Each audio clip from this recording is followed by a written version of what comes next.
Good afternoon. It is 3 o'clock. I'm Joseph Bonanno, live from the Circus Sports at Kentucky Downs Studios. With the Titans enjoying their bye week today, we will take a look around the league for some NFL news. The Cardinals have placed quarterback Kyler Murray on injured reserve due to his foot injury, meaning he will now miss a minimum of 4 games. Cardinals say that this will give Murray the chance to focus on rehabbing that foot injury and that he is committed to getting back as soon as possible. Jacoby Brissett will continue to be quarterback 1 in Arizona. Texans head coach D'Amico Ryans said today that quarterback C.J. Stroud will be out this week against the Jaguars as he remains in concussion protocol. Texans quarterback Davis Mills will start. In college football news today, Michigan will no longer play in Germany against Western Michigan to start the 2026 college football season, the school announced today.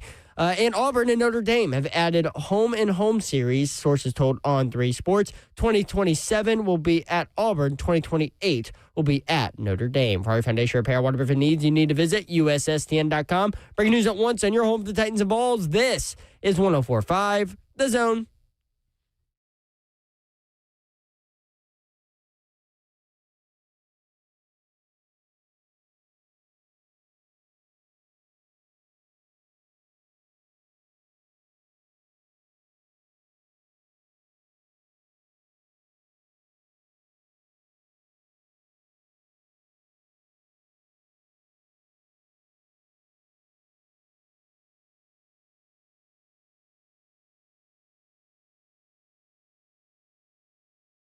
What's that? He's the one made Oh, yeah, it's right down that path.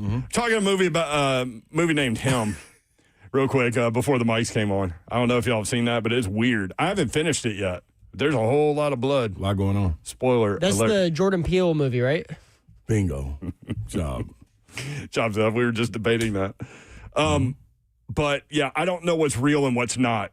And so you said the guy that made Get Out. Get Out. The other That's one a was, wild A movie, too. He made another one 2 years ago about the little ring in the sky. Little ring in the sky. Whatever, I forgot the name of it. It was good, too, though. 3HL 104.5 The Zone. Brent Doherty with you on a beautiful day in the Music City. Babsy. It is phenomenal out there. Off the front, guest today, Todd Furman, 420, 3HL sports betting window of information will be open at that point. First college football playoff poll is out. Last thought if Vegas would have organizing that thing a little differently.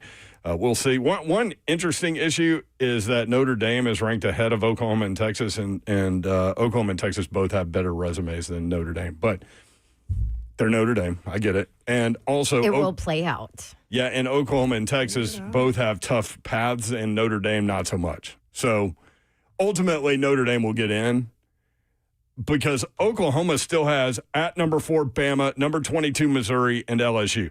Texas still has at Kentucky, at Mississippi State.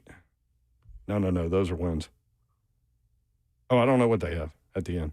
No, at Georgia, Arkansas, and then number 3, Texas A&M. So Texas plays 2 of the top 5 teams in the country down the stretch. That's what I was saying. It's all going to play out. Like it'll play out in Notre Dame's favor. I'm just saying. It could play out in Oklahoma or Texas's favor, though. It's just tough. You don't think that they would if they all they have to do is lose 1 game. Well, yeah. But Oklahoma plays number 4 Bama at number 4 Bama. They play number 22 Missouri, and they play LSU. But what I'm saying is... Oh, if they run the table, they're in. Yeah. But what's the likelihood of that? What I'm saying is, win, baby. It's way more likely for Notre Dame to just win, baby, when they play Navy, Pittsburgh, and Stanford. Navy's pretty good. I got you. Okay, well, they're not ranked. But, and then Texas plays 2 of the top 5 teams in the country. Yeah. So, I was just saying, that was just a little nugget from me to y'all there. Although if they would have been ranked ahead of Notre Dame and then lost those games, they probably would have fallen back. So, that's what I said, just for the moment. But, yeah. I mean, So if we're it going to have a poll, do the poll and do it right. No, I agree. Babsy's here, y'all. What up? What up, Babsy?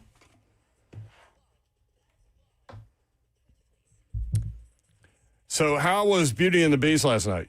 Awesome. People want to know. Amazing. Y'all looked amazing on social media. Well, thanks. Yeah. She had a ball. Okay, first of all, apparently I don't bring my child downtown enough because we drive into downtown And she's looking at all the buildings. She had no idea. Yeah. Like, what is all this? I'm like, you've been down here before, but not, I guess not into the heart of downtown where And probably T-Pack not is. in a while. And this In a while, age, yeah. was she really remembering? Yeah. So we drive in, and then I hear her whisper to herself, "This is so fun. Look at this." And I was like, oh my gosh, that's the cutest That thing. is the cutest thing. Like, apparently we need to just drive downtown once in a while. For You'd be people that surprised. didn't know, so the whole conundrum was the show started at 8. Yeah. And so, And actually, it didn't even start till like 8:15. Yeah. I'm like, you're killing me, guys. You're killing me. how scary was the beast? She was terrified. Anybody sitting around us will know that they were sitting around us because she was like in my chest, it's so scary. It's so scary. I'm like, shh. Hey, come on. We beast talked real. about this. It was just at the beginning, when it's dark and there's strobe lights, and they do such a great production there. At T-Pack, and so she was definitely scared then. But then, all in, like, just on the funny, it was really funny. The characters were phenomenal, and then so she's like out loud cackling, where people are like looking at us. I'm like, it was funny. Give it to her, yeah. So anyway, so she had a ball and just like all dialed in. Yeah. Then intermission comes. And of course, I'm like feeding her candy because I'm like, it's so late. Maybe the sugar will keep her awake. Intermission comes. We go to the bathroom. We come back. She's all in for the first song and the second. I'm like, we're going to make it. There's only 40 minutes left in the show. She's great. Sits in my lap, falls asleep during the second song of the second part, and then wakes up. And of course, is like startled, like, where are we? And she was like, "Mommy, I'm so tired. Can we go home?" I'm like, damn it, we almost made it. I just almost wanted to made it. see the finale. It's long though, man. Yeah, Them T-Pack it's- shows are long. It was They're fun, though. 2 hours and 40 minutes. Yeah. They do So- such great work over there, man. They The do a local great guys, job. the touring companies, that is a really fun entertainment experience. It was really awesome. And the now her favorite was Gaston. Gaston! Yeah, where he's like, Gaston and all that. And she's like, Well done. she loved it. Yeah. Just cackling and loved him. And so she keeps talking about that, his song, his solo. And my favorite was obviously Be Our Guest. Like, they did such a phenomenal job. I'm like, that wasn't your favorite? They had Lumiere tapping and whatever. She walked out of there at intermission, like tapping just like Lumiere. And yeah, it was awesome. It was a good time. I might go see And it. shout out to our listener that was like, you made the right decision. She'll always remember this. I was Yep. like, thank you. So will. So, and That's great. she will, and she did, and she woke up this morning talking about it and how cool it was. So it was definitely a moment Mama will remember forever too. Way to go, Mama. Maybe wait another year for a late show next. Yeah. Wait on Saturday, go midday. or Yeah, something. maybe matinee. She would have been all in the whole time because she was Popcorn just spilled everywhere. Oh, You yeah. know, yep. yeah. So note to self, maybe next year for an 8 p.m. start. But yeah, it was awesome. I'm glad she enjoyed it. Yeah, me Yeah. too. It's dope. Yeah, so then of course I ask her at intermission, I'm like, do you want to do that one day? You want to like be on stage and put on costumes and dance and act? And she was like, yes. I'm like, good, because I just received videos from her first ever basketball practice this past weekend. And Babsy. I'm a little worried that my child is not athletic and I don't know what the hell I'm going to do with my life if I she's- don't have a freaking athletic child. But she's great at all the entertainment stuff. Mm-hmm. Great. Just dive in. Yay. Dive in. Can't Dive in. wait. Slay, you feel my pain. I do, because my Lil son is Ron always is in it. phenomenal at he loved theater and Like, acting. he went on his own, not this past weekend, but the weekend before last. He went on his own to go see a play. Took an Uber and went to go see a play. Wow. Stop. I ain't lying. Over in Franklin. I'm like, dog, where you trying to go? He was like, can you buy me a ticket to go see this play? I'm like, a play? Like, yeah, I know some of the castmates. And I'm like, yeah, all right, dog, go ahead. That is Let's awesome. go, please. Slay Dog is here, y'all. I'm in the building. Just go. Just She gonna go. remember that. She gonna remember that though, because I remember my first play ever seeing at T-Pack, and I will say this: after seeing that, and you go see other plays that people put on, it kind of spoils it for you. Yeah. T-Pack spoils it. Like that's They a do real such a live good event. job. Yeah, man. We went. Where did I go? I went and saw. This when Tyler Perry first got started. I was in middle school, I think. And they brought this play here, golly, Mama something. Mamma Mia? No. Oh. Mama, I'm sorry. It was called Mama, I'm sorry. Oh, my God. Hey, man. I was like, this is. You get lost in it. Yeah, like this was it. I was It's like nothing wow. else exists. Hell yeah, that was in that the moment truth. of time. It was If the it's truth. really good. But That was yeah. the truth. So every other player, I've been like, okay, this is cool. Executive producer of 3HL is Zeph. What's up? Good job with Zach on cover 2 there. Appreciate it. I feel a lot better today. You than I did sound a lot yesterday. better. You sound better. You're not quite as pale either. Yeah, I got home. I mean, I was- still pale, but I'm gonna tell you, I was Not as pale. I was hurting during Mac Talk last night. Pale moonlight. Waiting for Rhett and Coach Mac to finish up. And by the time I got home, my whole body was in so much pain. I laid down in the shower for 30 minutes. oh, poor Man, Zeffy. you had a little fever, So huh? what No, I did did you actually never had a fever. I took Oh, my really? temperature at home. I got up to 99, but that's nothing. So what Laid did down you in the shower. What did you Couldn't drink stand. Like Bert. medicine wise? What made you better overnight? Let's see. What did Alyssa give? Alyssa gave me some Sleep kind of does a vitamin, lot. Okay. and then she gave me His two. wife is a nurse. That's by what the I was way. gonna And then say, she gave yeah. me 2 pills and then some blue liquid that came out of a medicine bottle. And I didn't ask what it was. I just He took it. has no idea. No what idea. He did Yeah, and what he he just took took. it. I will say she did give me Alyssa's this. on it. She Dude, did stay give me on her this good thing side called. because she can do anything to you. I know, right? Accept it. She gave me All this these thing she Lifetime made movies. called fire cider, which I guess is like this health shot thing. It's got like some like It's probably Fireball and apple juice or something. no. She made Fireball this. ought to kill everything. She made this a Yeah. while ago. It's got like jalapeno, like. You can clean your carburetor with that. Well, I took it and it hit the back of my throat, and I started coughing because it was like spicy. And I woke up this morning. I passed out as soon as I got out of the shower and went to bed. I fell asleep. Woke up this morning, nothing. No body aches, no headache.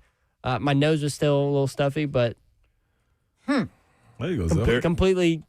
All right, you got to pass that fire stuff along whenever we What'd you get call it? sick. Firewater? She Fire called it juice? fire cider. Fire cider. I'll have to get the Fire exact cider. recipe from her, but No, just have her Like make apple it, cider? pass it along. she made like 4 Mayor- jars of it. Mayor usually hits like Sure do. his lost voice at least December? once a year. Yeah, but what's Usually funny, once a year. But it usually happens twice. But it didn't Yeah. happen last year, and it didn't happen the year before. So I wonder if I'm over it.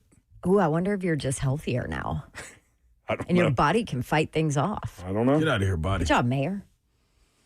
Coming up on the thank you. Good. I did nothing. Coming up on the show, we've got a couple of different giveaways. Slay's prize closet's going to be Let's go. open. Babs's prize closet's going to be open. And I didn't even know I had a closet. What am I giving away? I'm giving away 2 tickets to see OAR at First Bank Amphitheater. Like Oh, Gavin DeGraw's there and KT Tunstall. Who was OAR?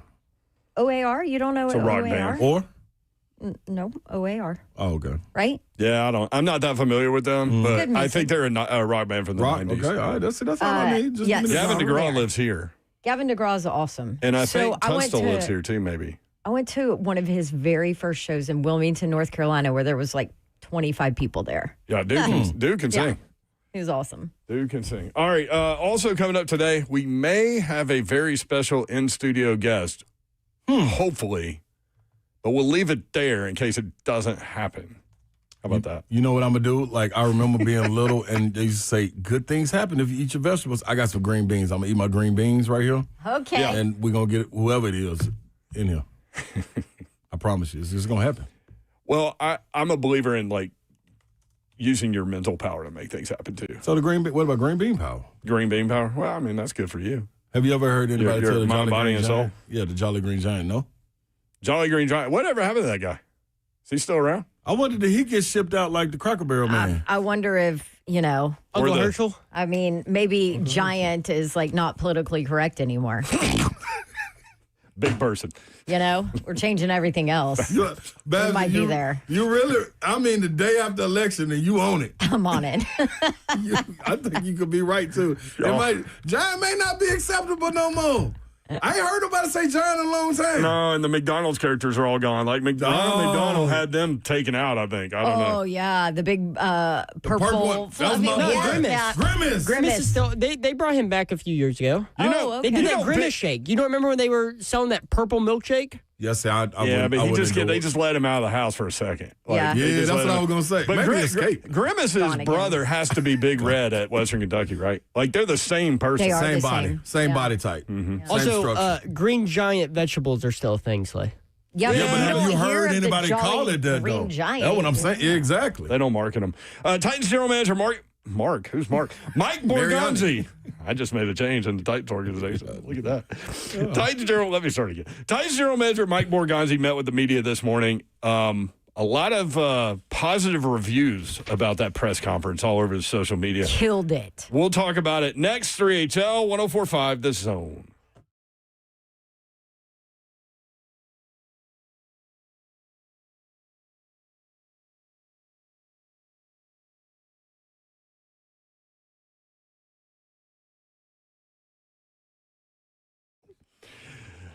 Zeph approves of the potential in-studio guest. You'll understand why if it happens. Join us for one Like of the a little most... kid on Christmas. I mean, he fist pumped when I told him who it might be. Join us for one of the most meaningful traditions of the season, the 43rd annual Salute to Veterans and Armed Forces game on Saturday, November 8th at 2 p.m. inside Floyd Stadium. MTSU football hosting Florida International University, and we are honoring the brave men and women who serve and protect our nation. It is a special day filled with pride and Blue Raider spirit, with tributes throughout the game to recognize our veterans and active duty military. Let's fill Floyd Stadium and show our appreciation while cheering the Blue Raiders on to victory. 2 o'clock on Saturday at Johnny Rev Floyd Stadium in Murfreesboro. MTSU and FIU going at it. You can get your tickets now. GoBlueRaiders.com/tickets. That's GoBlueRaiders.com/tickets. Let's go Blue. Want to tell you about Zero Res because maybe you are like me and you need your carpets cleaned. And guess what? They can do it for you, and they've got pretty simple pricing going on right now. $45 a room. That's it. No more trying to figure out these bundled room offers and, 50% off if you add this. Nope, $45 a room for 1 room, 5 rooms, 10 rooms. That's it. Call them for complete details, but the thing I love about Zero Res is, you guys know I have a ton of dogs. I have kids, and I worry about chemicals. Guess what? Zero Res doesn't use them. Insanely clean carpets. They use this special formulated ZR water, which is no soap, no residue, and no harsh chemicals, so you know it's safe for your entire family, and it's insanely clean. Go ahead and schedule your visit. 615-535-9376. Tell them Dawn sent you, and you can book online easily, ZeroResNashville.com. That's Zero Res, spell it backwards or forwards. It's the right way to clean, and don't forget, you can ask about their air duct cleaning, too.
3HL 1045 The Zone. Britt Doherty, Don Davenport, Ron Slay. Mike Borgonzi met with the media this morning. We're going to play some of that for you, get your take on how that went. Slay's green beans look great. He said they ain't nothing, but he said they're in the chat. They're the correct. Hello. Look at that. Just in case you missed it. He has the correct green beans. Can you see him over there, Babs? Yes. Those are the right ones, right? I don't think. Can you hear me? Yeah. What do you mean the right ones? Those are the right kinds of green beans. Not the big, long, thin ones that are kind of crunchy. Like the holistic long ones. Yeah. Holistic green Those are only good when they're like pickled. Okay. And crunchy. By the way, college football playoff, the first edition is out, and no big, huge surprises there. But Josh Pate did call the FanDuel, and got the point spreads on the games if they were to happen now. Alabama would be a 1.5-point favorite against Texas A&M, which would be in a championship game if they met. First round, Memphis at Georgia. Georgia would be a 20.5-point favorite. I would take Memphis, too. Mm-hmm. If that was a spread. Georgia and those big spreads, it's not really a thing with them right now. Oregon at Texas Tech. Now, Texas Tech hosts BYU. That's number 8 against number 9. And Texas Tech is favored by 10.5 at home. Are they? Yeah. They say it's tougher to play. Well, this is going to be dumb, but I'm going to say it anyway. They say it's tougher to play at BYU. But I would expect it. But that's still a big spread, dog. Like, BYU's still undefeated, right? I don't know. I think so. If I ain't mistaken. It's number 7 at number 8. Sorry. Number 7, BYU at number 8, Texas Tech, 10.5 points for Texas Tech. I think they're undefeated, yes. man.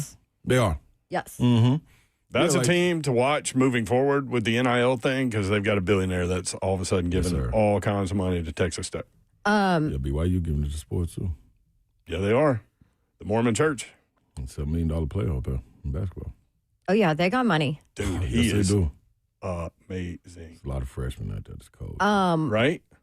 BYU beat Utah, too, remember? Yep. Yes. Yep. That was the other one. Mm-hmm. So, Oregon at Texas Tech. them Arizona, too. It took them 2 overtimes, but they won that one, too. Sorry, this would be... Quarterback's legit. BYU? Yes. True freshman. So this says, or reads, it doesn't say. Oregon at Texas Tech, although Texas Tech's the 8 seed, right? And Oregon's the 9 seed.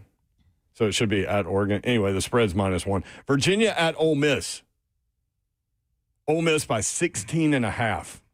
Wow. We keep talking about Virginia. There is zero respect for Virginia. Zero. And all they do is just keep winning. They keep winning. They're like, and guess whatever. who's one of the people that don't respect them? You?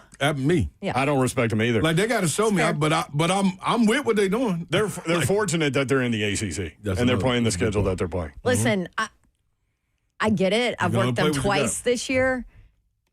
I respect them, but I think their injuries are finally going to catch up to them here towards the end of the season. Yeah. I don't know. I might see them again in 2 weeks. So. Yes. Oh, really? I better watch myself. You're a coast-to-coast girl. Anyway. Yeah. Like, you don't be right here in the South or anything. Yeah. Way coast, yeah. left coast, right coast. Notre Dame at BYU. Notre Dame would be favored by 9.5. Currently. I don't know about that. Notre Dame. I guess because BYU's games, like their big wins, have been close. Yeah. I mean, they beat Utah by 3. You know. Yeah.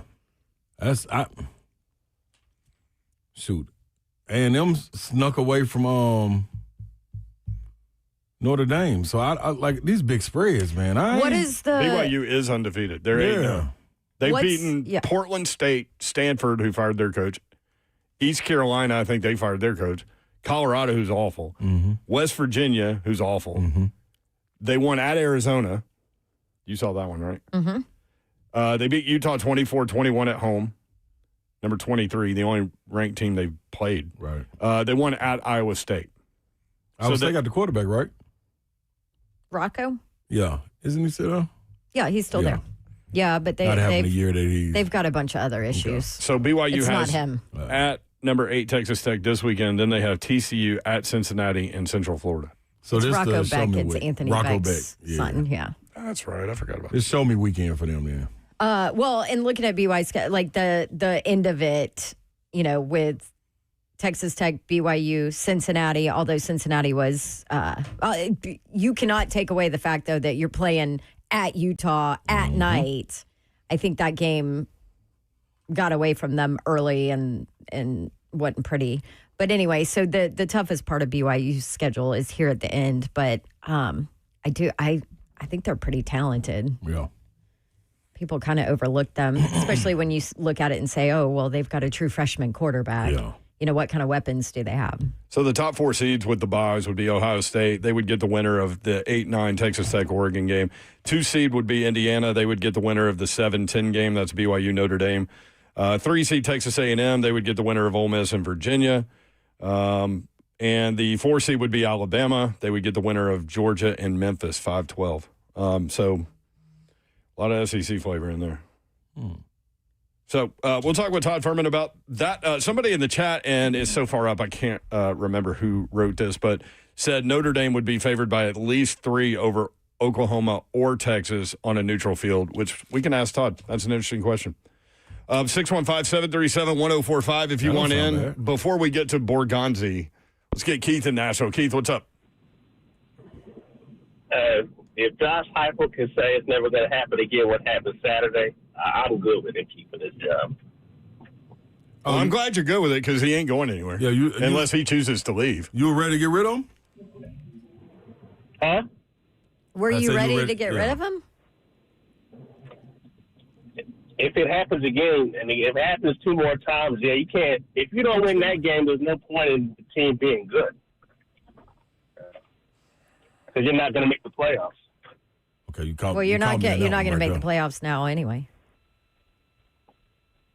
True. Not with 3 losses. Move on. If you have to win that game. So who would If you lose a game like that hire? every year, you ain't getting in. Who would you hire? I don't know who you're going to hire.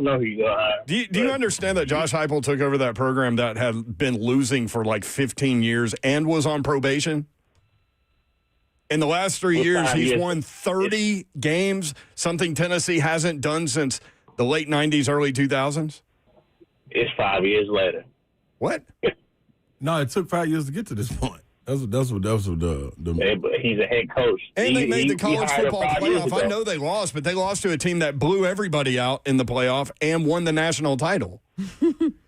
Also, No, I'm talking about this Tennessee past turned Saturday. over their entire offense, didn't even have a starting quarterback until Aguilar got on campus in May. And now he's going to have one of the top 5 seasons in college football. They lost both their starting corners. Like, where are we with the top There's fire, no Josh? reason for him to lose to Georgia. There's Or no reason Oklahoma. for anyone to even think that Josh Heupel should be removed from that position, in my opinion. Who are you going to hire? Keith, I don't know. who would you want to hire? If he does it again, I'm out. If he does it again, Does what again? no. Loses to a good Loses in the way he lost Saturday. Don't lose like that. Now the game in Alabama, I don't think we would win anyway, so I'm good with that. Okay. But you can't lose how he lost Saturday. No. I think we was definitely in the Alabama game. Before the season started, how many wins did you think this Tennessee team would get, though? Because I don't know who Joey was, so hold maybe on. like Real quick. What was your expectation level? Before the season started, how many wins did you think this Tennessee team would get? 8 or 9. Okay. They're on track, man. Expectations changed when we knew he could. That's called when moving we the knew that goalposts. quarterback could play. That's moving the goal. Expectations That's changed. moving the goalposts. That's not. You don't draw up a contract and then say in the middle of it, "Hey, man, you doing better than this. We're gonna extend you if you're a business. You can extend them, but you ain't gonna give them no raise. You're gonna wait till the season is over. Just like you can't take their money away if it's going like it is. It's just a part of it.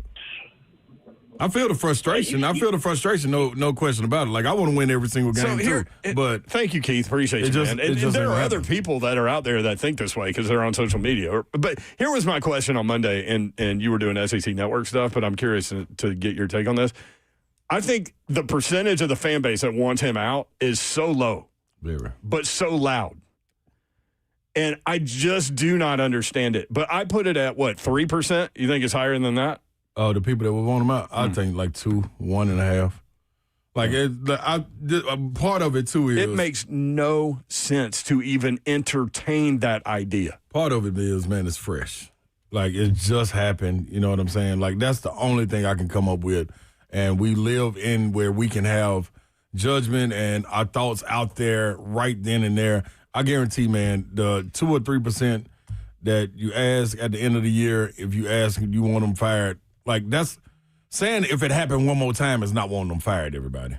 Like, that's the other part of it. Like, and then he said if it happened 2 more times. Like, I can guarantee you in a game where there are not professionals playing, even with them getting paid, it's going to be mistakes that happen. But along the coaching lines, everything. If what happens, though, I'm still not clear on that.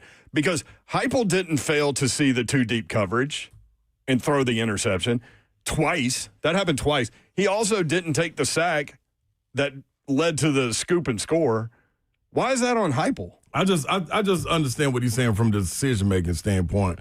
Like, it should be better. And I think it is like beating your head against the wall. For sure. You know what I'm saying? Like, really trusting in what play calling and all that. Decisions, even what, going back thinking about it, what y'all was talking about, like that, I think that's a problem. Like, putting a guy, you got too many other options to, you don't have to necessarily outsmart yourself. You know what I'm saying? You come in with a heavy package, you run the ball. It's okay to run the ball. Like, if they stop you, at some point you can throw the tricks and all that out and say, all right, it's mano-a-mano, let's knuckle up and see who can overpower who, and you take it that way. So, I mean, I don't get it. I just think we forget very quickly, man, what it was like when we sucked. And we were not very far removed from it. And you can look around the country, everybody else that's pulling the trigger quickly, how difficult it's going to be to find a guy because of what you have in the state of athletics right now. It's not necessarily like the LSU job comes open and you got people telling their ADs, hey, man, I'm going to go on and bounce. Like, imagine if this was 15 years ago, 10 years ago, if this LSU job came open, how many people would let their agent go put their name in the hat? Not necessarily the coach doing it, but we would hear all kind of rumors about, man, this coach at such and such is ready to go. You're not hearing that no more because all of these jobs are not – they're not as flashy as they once were because of what you got. The turnover of coaches being quick, the turnover of players, the non-retention of players being able to come there, the NIL, you being able to get a freshman and saying you got to give them playing time instead of grooming them and letting them play as a sophomore. Where's the development in that? You got to keep them happy, so you keep on throwing players out there on the field. It's a lot going on now, man, and that's for the Penn States, the Floridas, the LSUs, the Tennessees, anybody. Like Alabama, the same. Like, it's different, man. It's different now. That's why these people are not jumping at it. And it's going to continue to be like that. So they put the guardrails around it. And you got to put some contracts out here. Like, guys got to start signing contracts. That's the only way you're going to get through this. That's got to happen. You know what I mean? It's what no offense. Players got to sign contracts. Yeah, because we keep saying NIL, but we really passed NIL. Like, you coming in based on now it's the portal. It's, you know what I'm saying? Like, you coming in with a month. Like, I'm getting $150,000 this year. That's it. Like, whatever my NIL evaluation is, it doesn't matter. I'm getting $150,000 this year, and guess what I'm doing at the end of that year, the end of that season, reevaluating. We're going back to the table. But it has to be the end of the season. But it got to be at the end of the season. You know what I'm saying? Like, it's crazy too talking to coach, and I won't pinpoint which ones, but. Just talking to coaches this year, it's like middle of the season. They're getting calls from these kids, agents, and whatever. People that represent them. People that represent them saying, well, you know, he's better than what you're paying him. Right. He's done more, all of this. So, you know, you need to go ahead and drop another $150 into his bank account because of what he's doing.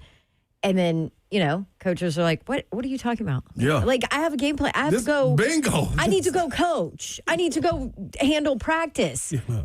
And then it's, well, do you want to have him in that game plan on Saturday? Because he's not going to play unless you drop another 150 in there. Like, what are we I mean, these about? are real conversations that coaches have crazy. told me have been had in the middle of a season. Mm-hmm.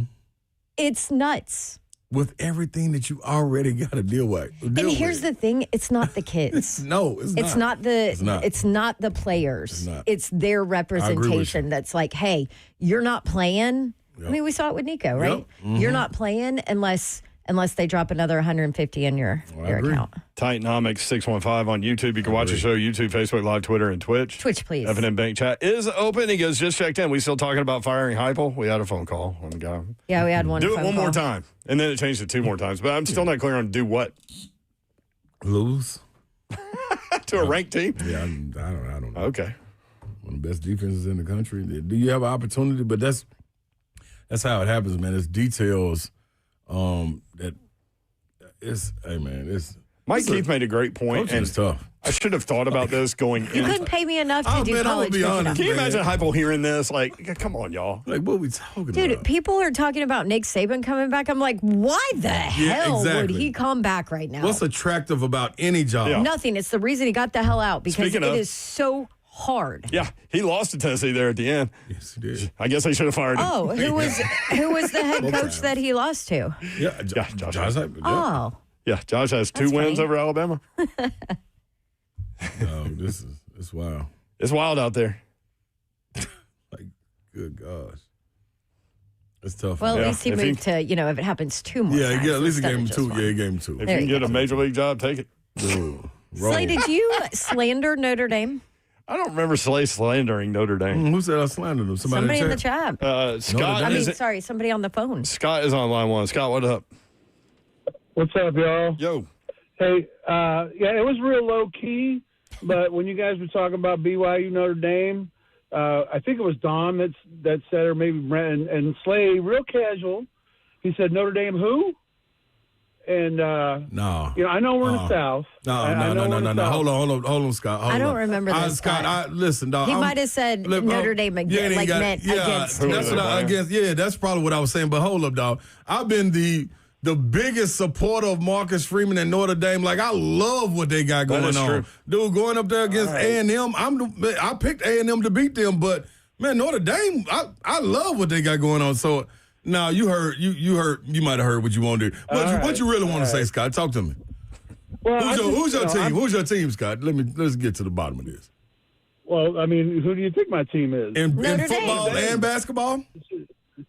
Yep, and Micah Shrewsbury's doing a little work up there. We got a good I got a rough recruiting time. class. Yeah, y'all got a rough time. Came with in for basketball this year. They probably won't make the tournament this year, but basketball they'll be better. Scott, I ain't lying to you yet. I just said y'all gonna have a rough time at basketball, then you echoed it for me. That's what I'm saying. See, we on the same page, Scott. I don't know how you heard Notre Dame. Who? I was just saying Notre Dame. I was probably saying against who or something like Sometimes that. you don't hear what I say. Yeah, you know what I mean? Like it's Or sometimes Slade I doesn't try hard. listen. I'm probably eating. Probably eating. I try hard to pay attention to what's going on, man. But, No, all love, man. Yeah, Well- the last 24 hours on Twitter, well, not 24, 12, got me a little, no, almost 24. They got me a little riled up, with them being 10 and Well, yeah. It's so early. You're going to be fine, though, because you're going to beat Navy. You're fortunate that Pittsburgh got ranked in this poll. So they're ranked 24th now. And then you got Stanford, who is a Completiono show. Yeah. All right. Well, I appreciate you guys giving me a little love on the radio. No then. doubt, Thank Scott. y'all. Thanks, No Scott. doubt, bro. I had to clear that up. Yeah, I miss Notre Props Dame. to Scott for being a Notre Dame basketball fan, too. Yeah, that was because He I knew knew it all. I knew he was That's going to say real. somebody else. That's what I'm talking about. I'm dancing around. Scott. You trying I like to that. point me out? No. Is that what you're saying? I know you. So I'm a Duke basketball No, but fan? you support Auburn basketball. No, we right. know Just your grew reasons. up on Duke. That's all. But we know the reasons. And there are reasons. We didn't get to Borgonzi, but all lines are lit. Wow. So we'll go Light to you it up. guys That's what next. Hyper did. 3HL 1045 The Zone.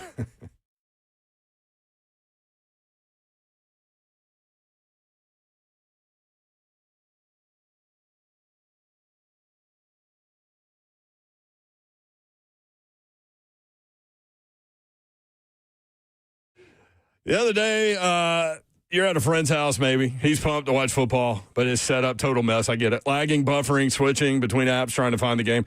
He claimed he was a big fan, but maybe you felt like you'd been fan-fished. Maybe Swedish fan-fished.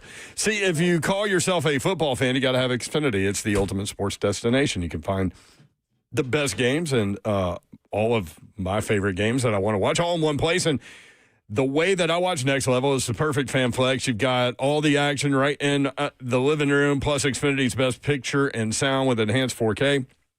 So clear that it feels like you're in the stadium. Sometimes you've got 4 games going on at once. I know I do, because why not? On top of that, you get real-time notifications and live stats right on your TV. It's the best seat in the house every time. Next game day, make sure that big fan isn't a big fail. Learn more at Xfinity.com. Xfinity, imagine that. Restrictions apply. Multiview requires Xfinity 4K capable TV box.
I like the little record scratch right here.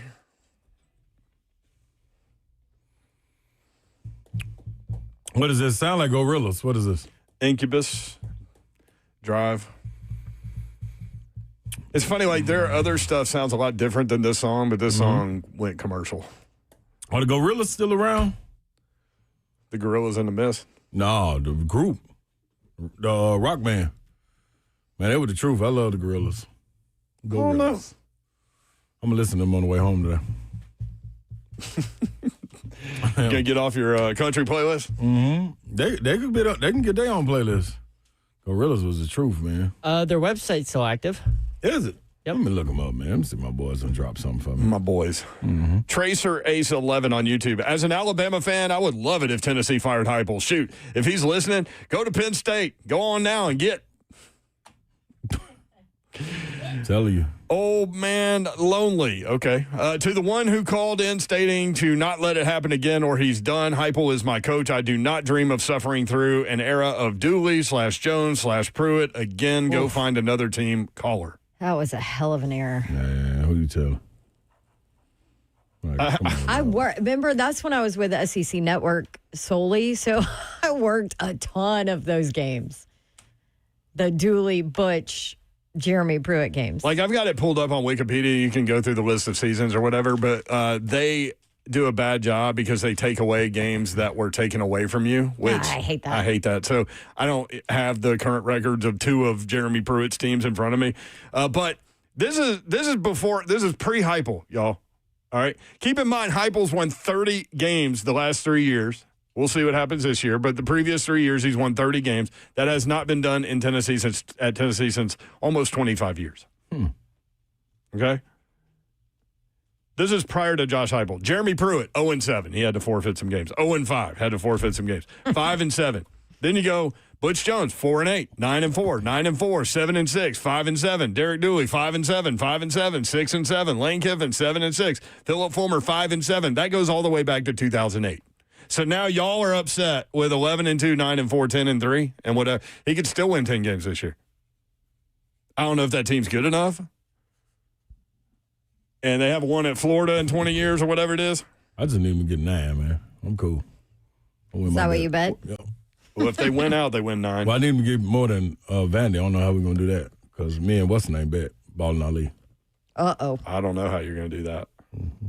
Does that include, their 8.5 total? It was 9. It was 9.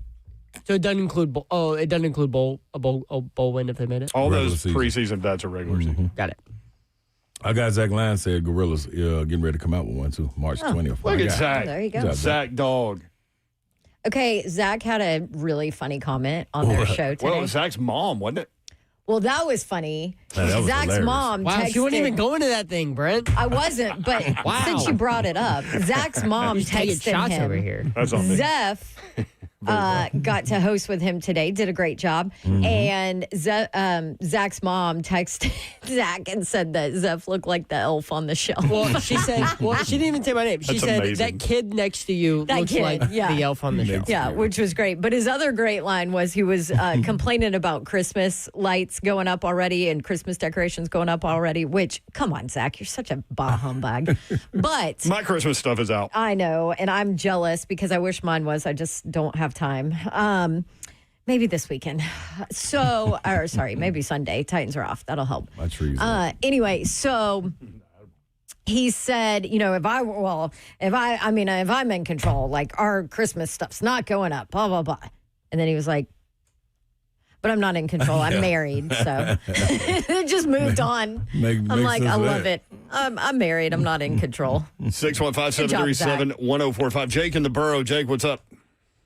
What's going on, guys? Yo, Jake. How we doing? Good. Good. Hey, I think the caller that called in, I think maybe he just over-exaggerated what he was trying to say. I don't think it's so much 2 more times. He was trying to figure out when does Heupel get the chance of, like, when's he going to actually hit the big game and win the big game? Like, he keeps dropping the ball in the games that we need I get it, but if his kicker, he had no say in this, but if his kicker hits, what was it, a 37-yard field goal, they beat Georgia. And they're sitting here at 8-2 in the playoff discussion. Right. Yeah. Heupel didn't do that. I get that, but I mean, every time that we've come up to a big game, we've lost somehow. We can't find a way to win the big game. He's beaten Alabama. He's beaten Alabama twice. Yeah, that's when Alabama wasn't that great, though. Be honest. Be honest. So new. Be honest. What's saying? You're right. You're right. They only had the Heisman. They only had the return of Heisman that year. You are absolutely right. The greatest coach ever coached. You're right about that. I'm with you on that. Hell yeah. Alabama ain't no good. Tennessee fans are something. Man, I'm telling you. This is amazing. Thank you, And you Jake. thought I was bad, dog. Man. Jay, no, you're one of them. Yeah, he is absolutely You're in that one of them. pile. Yeah, you just You're ain't talking about this one. absolutely in that pile. You just ain't talking about this one, but you definitely in there. Something. Yeah, you're in it. Smiley too. I am not talking about Fire Hypel. Yeah, I but never you're wanted to You're like be in the ring of fire. stupid. I mean, but He get in there. Jake's not talking about Fire and Hypel either, but he Yeah, but also it's is saying, They well, he can't win the doesn't win big the big game. ones. Yeah, and that's when Alabama. But that's when Alabama. Come on, man. Like this, dude. I'm telling you, dog. This a hard career, man. Coaching, boy. Woo wee. So in 2022, when Nick Saban was the coach at Alabama and Tennessee beat them, they finished 11-2. Yo, start with they had the returning Heisman. And they finished number 5 in the country. Finished number 5 with a loss at Tennessee. But they weren't as good as they were. Gosh, y'all are making my head hurt. Slay, I'm with you, dude. Yikes. That game against Bama felt pretty big to me. I was there. It was awesome. Wow. Our buddy Krieger Jake. missed field goal against Georgia, pick 6, 14-point swing against Bama. Oklahoma's kicker hits 3 50-yard field goals. This dude can go pound sand. Hang up on these fools. I hear you, Krieger. I mean, it's entertaining. Y'all can say whatever you want. There's just going to get pushback from at least 2 of us on this deal. And you too, right? I will push back on this. And also, this is what I always say. I mean, listen, this is an Auburn girl talking. They just fired Hugh. Who you going to get? Who's next? If you fire Heupel, what's your dream coach that's going to go in and win the big ones? James Franklin? that's not up and Because guess coming. what? That That's will why actually- he just got fired. That will actually come and be That- successful. That's why it's gonna have to be somebody up and coming. Doesn't Heupel have- no, but it can't. You can't take a risk on an up and comer. You're exactly right. I'm worried about Auburn. I think Auburn's going to try and hire John Sumrall, which I love, and I would say he's probably not as up and coming as maybe a Ryan Silverfield or something like that. You know what I mean? But I think he's good, though. who, Sumrall? I do too. Yeah. And he's got ties with Troy. He's got ties to the area. But as you far have to as swing recruiting at and the all big that. ones first, and then Exactly, and then it gets. yeah. I don't think it gets past him, right? But all of that to say, and I was not a fan of Heupel when they hired him. Do you remember? Because I didn't love him as an offensive coordinator at Mizzou, and I said it all the time. He didn't care about complimentary football and helping out a really bad defense at that point, and just kept going tempo and wouldn't slow things down. And He did remember, that last year. We asked him about it, though, and he talked about the growth in him as a coach and seeing that and seeing, what you have to do differently from a play calling I standpoint think it's pretty when amazing it comes to that. what they did with Joey Aguilar too. I I think agree. that's amazing. And a credit to him, too. Like statistically, quickly. Joey Aguilar is going to go down with one of the top 5 seasons in Tennessee football history. I love Tennessee fans. I love y'all. Y'all crack me up. Yeah, Alabama wasn't very good when Nick Saban was there. Lost in the Stadium. Todd Furman was at that game. Zeph was at that game. I think he vomited. Were you at before that game, or were you at the next one? No, I was at that 2022 Alabama game. Oh, Great. 20. Were you sober? No. I told you guys, someone gave me a bottle of tequila on the field when we rushed it. Oh, I forgot about that. A bottle. Yeah, no, a full bottle, and it was full. It was like just opened. Oh, Lord have mercy. Okay, well, Todd Furman coming up at 4:20. We'll talk about the games coming up this weekend and what he thinks about the first college football playoff board. Also, your phone calls, and we will get into the Titans today for sure. 615-737-1045.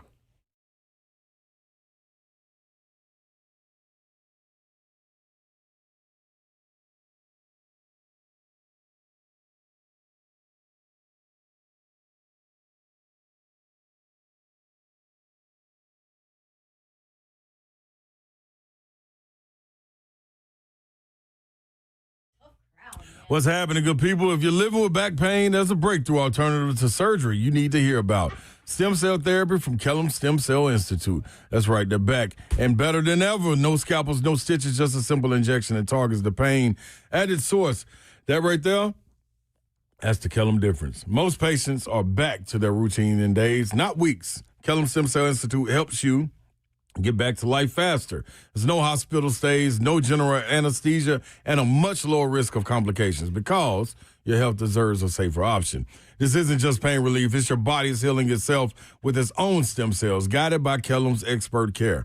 Unlike surgery, there's no need for rods, screws, or implants. Kellum keeps it natural. You're in and out the same day, no overnight stays, no hassle. It's just results. And it's tailored to you. Using your own cells means it's personalized and reduces the risk of rejection. Kellum Stem Cell Institute puts your body's healing power to work. Call 615-850-4415. Schedule your consultation or go to KellumStemCellInstitute.com. And don't wait, get relief today. BartDurham.com. Go to the website. Get the number into your phone. You never know when you're going to need it. After an accident, you need to know what to do immediately. And these are your guys. 615-242-9000. They've got your back fully. And they've been in business since the mid-'70s and helping Middle Tennesseans, North Alabamians, is that the word? Alabamans? And people from South Central Kentucky as well.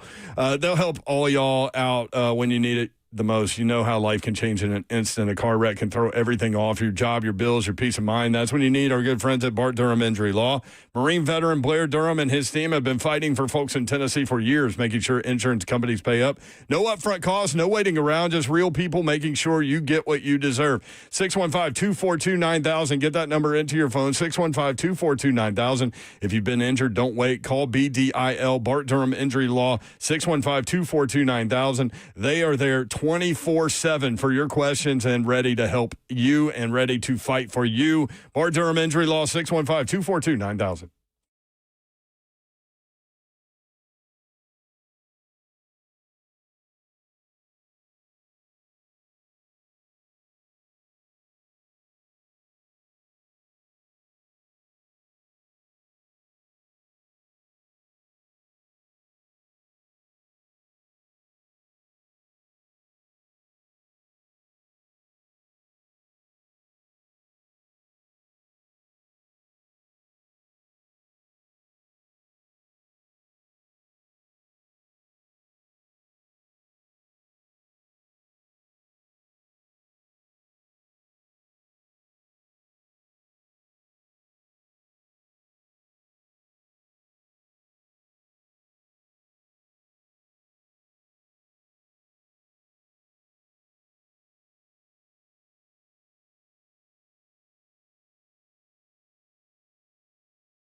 Good afternoon. It is 4:04. I'm Joseph Bonanno live from the Circus Sports at Kentucky Downs Studios. The Titans have been awarded safety Jarek Reed off of waivers from the Seattle Seahawks. Reed was waived by Seattle on Tuesday after he's promoted to the active roster from the practice squad. He was a sixth-round pick in the 2023 NFL Draft out of New Mexico and played in 10 games as a rookie and 19 games over the last 3 seasons. With the Titans enjoying their bye week today, we take a look around some NFL news. Cardinals placing Kyler Murray on injured reserve due to a foot injury, meaning he'll now miss the next 4 games. Cardinals say that this will give him a chance to focus on rehabbing that injury and that he is committed to getting back as soon as possible. Jacoby Brissett will continue to be the starter for Arizona. Also, Texans head coach DeMeco Ryans said that quarterback C.J. Stroud will be out this week versus the Jaguars as he remains in concussion protocol. Texans quarterback Davis Mills will get the start. For our foundation repair, whatever needs you need to visit USSTN.com. Breaking news at once on your home for the Titans and Vols. This is 104.5 The Zone.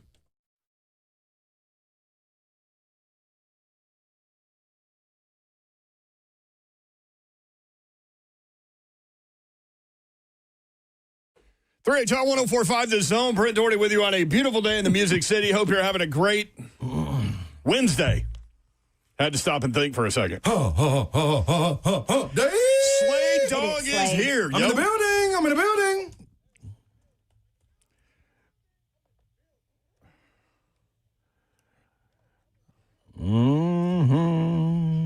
That jersey is fire. Man, appreciate it. Oh, this is wild. See, this is how you know our phones always are listening. Scott, for my guy Scott.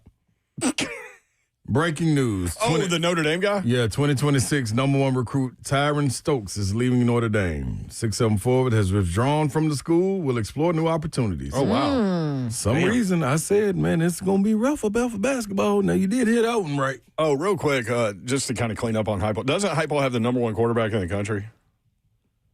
Yes. Coming in? Committed? Yes, he Yeah, he does. does. Doesn't he have the number 1 wide receiver in the country? Yes, he does. Coming in. Isn't he about Yeah, to but flip? that can change. Well, they're best friends, so. With Adidas. I'm just coming saying. With Adidas coming But in yes. Tennessee, I think that's kind of cement. Isn't Yeah, that Heupel Adidas about to squad. flip what some say is maybe the number 2 running back in the country in Chattanooga? 5-star player? That's another one. Listen, the fire Heupel stuff is insane. Speaking We of should players, stop giving it life. and you're not going to like this one, but I did see this today, and it makes sense. I saw a story from Chris Hummer with 24/7. I think he was pivoting off of a CBS story, but Auburn wide receiver Cam Coleman could be the most wanted player in the next portal cycle. Oh, I'm Hell sure. yeah, he is. 37 receptions, 474 yards, and 3 touchdowns, and that's nowhere near what he should be Nah, doing. just go watch the games. You can't, the stats won't, that ain't. That's with what, Jackson Arnold at quarterback? Yes. In fact, That's with me at quarterback. yeah, some think he's the most talented wide receiver in the country outside of maybe Jeremiah Smith at Ohio State. But Tennessee has 3 receivers with better stats than that guy. Oh, boy, dang. Ugh. You want to talk about system? And 2 of them are coming back next year for the other Heupel haters out there. Well, unless somebody just dumps $10 million on Mike Matthews or something. You never know, Zeph. Especially with Should all be coming. these. Let me say should be coming back. Especially with Not all will be. of these new coaches going to new places, like, oh wow, shiny new coach at a, great program. They're going to pay me a lot to come in and be the dude. You never know. Yep. I feel sorry for these coaches. What a Babsy is weird here. World. What up, What baby? up? What up, baby? Who's going to be the Auburn coach? I need them to get on it so they can keep Cam Coleman. Let's go. We got Furman coming up here in a second. So the first question I'm going to ask him is what most of you probably don't even care about, but that's going to be odds for the next Auburn coach. Any chance Marcus Freeman leaves Notre Dame? Not unless there's something going on behind the scenes there that we don't know about. Yeah. You never know that type of stuff. Right. Like when people don't get along or whatever it is. Yeah. Only thing I would I feel like see that is- guy would get along with everybody. See, and that would be the problem. Or Like, everybody would get along with that guy. Right. Yeah. if not giving support. Yeah. That Supports would be the everything. yeah. And I thought all that was about the the reason Brian money. Kelly left. Right. Supposedly, air quotations, you know what I'm saying? Like, Allegedly. yeah, saying he needed the resources, you know what I mean? So, to get over the hump. And he found a bigger hump in LSU. Couldn't get over that one either. So, Wah, wah, wah. at some point, it's not the players. Could just be you, bro. By the way, I mentioned a potential surprise guest and I think this is the kind of guy, even if you're not a fan of where he was, you would be interested in this conversation. Be careful. He's fascinating. Are you going to say who it is? No, I think we should surprise people. Well, I mean, he says he's coming. So unless something happens between now and 5 o'clock-ish. I say we wait. Don't give it up yet. You know, a lot of this business is about promotion. yeah, I was going to say, like, we want people tuned in. Yeah, but you also don't want to promote it and not have Oh, no, he coming. This man don't lie. Have you? Wait a minute. Does he lie, Zeph? No, no, he does not lie. I know you would know. All right. Unless something happens, we will have in studio a little bit after 5 o'clock until 6, former Tennessee baseball coach Tony Vitello. Mm-hmm. Good job. Zeph is very excited about this. No, I'm excited about this. I'm not really, even a Tennessee fan or a. Hopefully, Tony V's not listening yet, or a Major League Baseball like diehard. But you do appreciate him. Absolutely, Yeah. and I appreciate how honest and funny he is when you chat with him. He's dealt with us before, so he knows what's coming. I listened to a little bit. He joined Bussin' with the Boys recently, and I listened to a little bit of that video that they put out today. I believe they put it out today. Some great stuff from him there. So I'm excited to dive into some of that on the air. There you go. Are you laughing at her husband's text? No, I'm laughing at Zeph, man. Like, I'm just glad that Zeph never texted Tony Vitello during the decision process. I told you I was not Zeph doing may that. come through this We glass. tried to get him to do it. He No, may we come through tried the to get glass. him Tony to V. call him live on air. Yeah, Tony V, we're During the bad. We're conversation. bad. If you're listening, we did try to make that happen. So, Lonzo, sorry. see, Lonzo, this is where, no, he said, boo, laugh out loud. I knew it would be a VFL. He's also a very interesting person. He's also the manager of a Major League Baseball team now. That's true. And he took a path that no one's ever taken before. I mean, how crazy is that? And here's this one's, he's joking, but it's funny. He abandoned us. I don't care what he has to say. I love Tennessee fans so much. Oh, yeah. We're all Y'all in are it the best. right now. All right. Mike Borgonzi met with the media today, and it was just him. And rave reviews, you guys think you did a great job? Where are you with that There's performance nothing that I had a major issue with listening to that press conference. I thought, you guys tell me, do you feel differently about where this Titans organization is from a plan standpoint now listening to him talk? I do. I don't. Just for the simple fact, I know it's somebody ahead of him. If once he accepts control, if he accepts control, is given control, then I'll be all on board with it. It sure sounded like he's got regular general manager duties and that he has roster control. He said they hired me to construct the roster. I never want to hear from Chad Brinker again. Yeah. Ever. That's what I'm saying. Oh, you will. I don't that's want my problem. to. That's the problem. That's my problem right there. I don't want to hear from him ever again. Yeah, I don't need, and I didn't need you to like. So I'm hesitant in this moment because I feel like a rub your back moment. Let me soothe what's going on because of what we did. There is something to that because before. If you bullet point this witch, right? Like number one is that he was available and was by himself and answered questions. Number two, I think I learned a lot from what he had to say. I didn't agree with everything he had to say, especially the Jarvis Brownlee Jr. parts. I don't agree with. And if that's how they're going to structure things, where they're more concerned about culture and locker room than they are talented players, that's a problem to me because you can't win in the NFL without players. In college football, sometimes you can out-scheme people, right? You can't really do that in the NFL. Like, you need dogs. You got to have them. And sometimes the dog,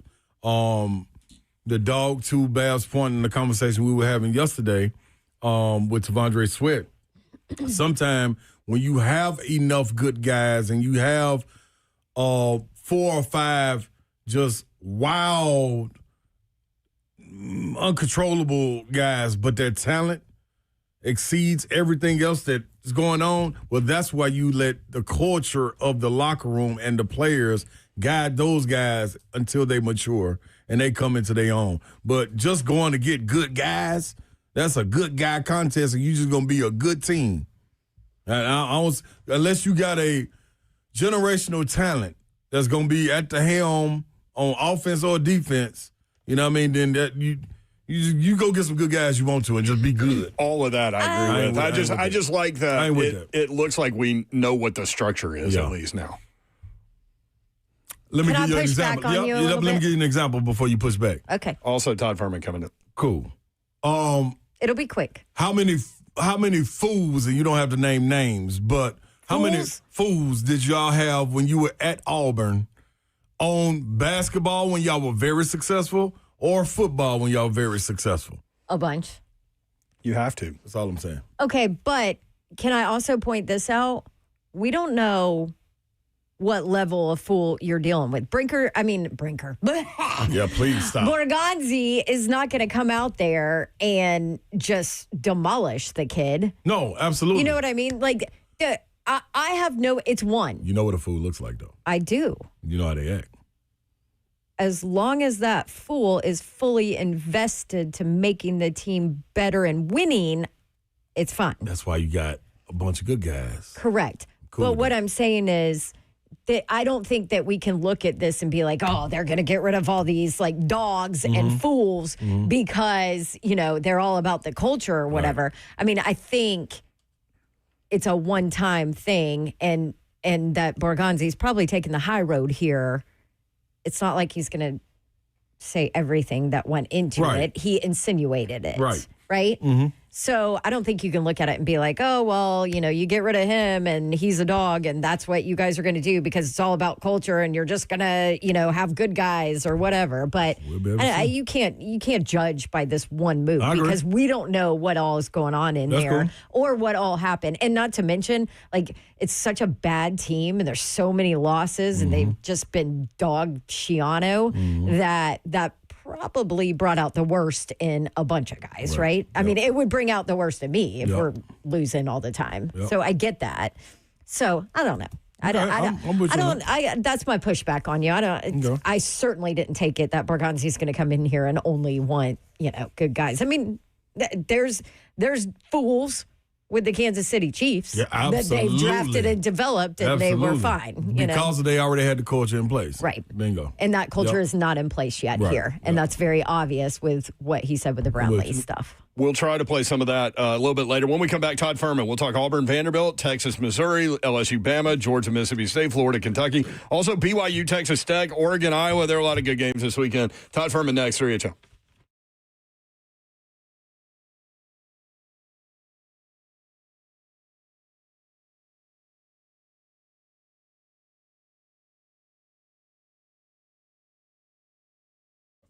Want to tell you about Pella Windows and Doors of Nashville because maybe you need some new ones, replacement windows and doors. I know it's not the greatest thing to have to do to your house, but sometimes you need it, especially with this cold weather coming. What's it going to be, guys? 22 degrees on Monday?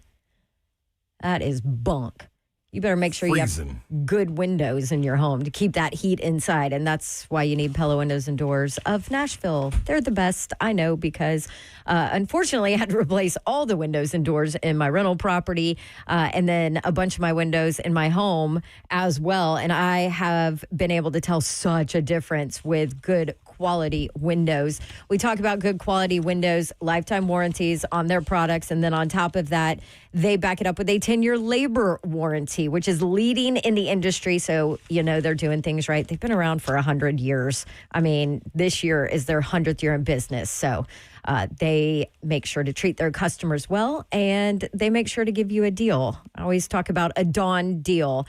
And for the month of November, the newest Dawn deal has dropped. 0% APR for 72 full months and 50% off qualifying installation. See if you qualify for that. Schedule your free consultation.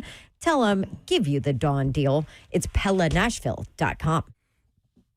All right, y'all. It's that time for your MVP to step up to the door because you're going to be at the door knocking on it because you want to be an MVP too.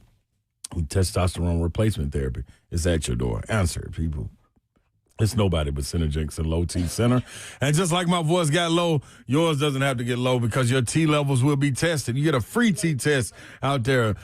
Baptist said low, low, low. What makes them the MVPs? Well, they use pharmaceutical grade testosterone to increase your testosterone level. And that's right, it's just for you.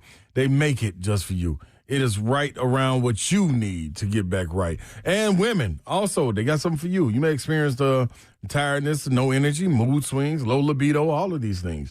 But you can get right back in check, too. Synergex and Low T Center, they have a long history of helping women find a hormonal balance that brings balance back into their lives. All you got to do is go to TRTMVP.com. That's TRTMVP.com.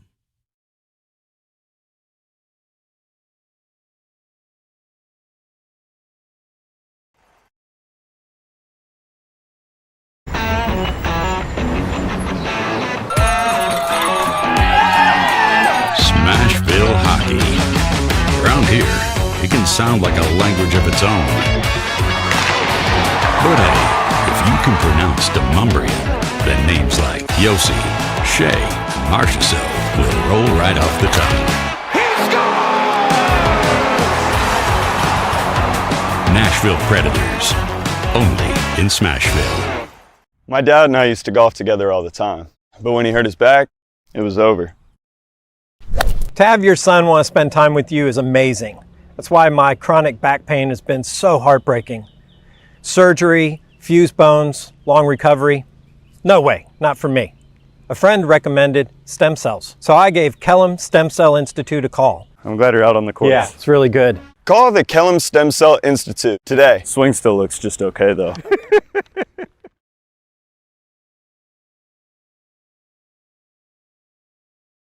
Sportsbooks east of the Mississippi, Circa Sports Kentucky is now open. Catch all your favorite games on an 80-foot screen with stadium-style seating and live VSiN broadcast daily. Circa Sports, now open at the Mint Gaming Hall, Kentucky Downs.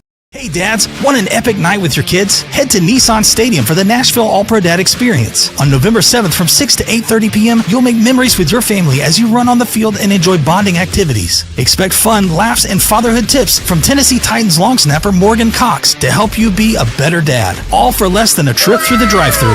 Just $35 gets you an unforgettable time with your kids. Register today at allprodad.com/events. The Nashville All-Pro Dad Experience is brought to you by Amazon, Arby's Foundation, Coca-Cola Consolidated, Colgate Bright Smiles Bright Futures, and Pinnacle Financial Partners.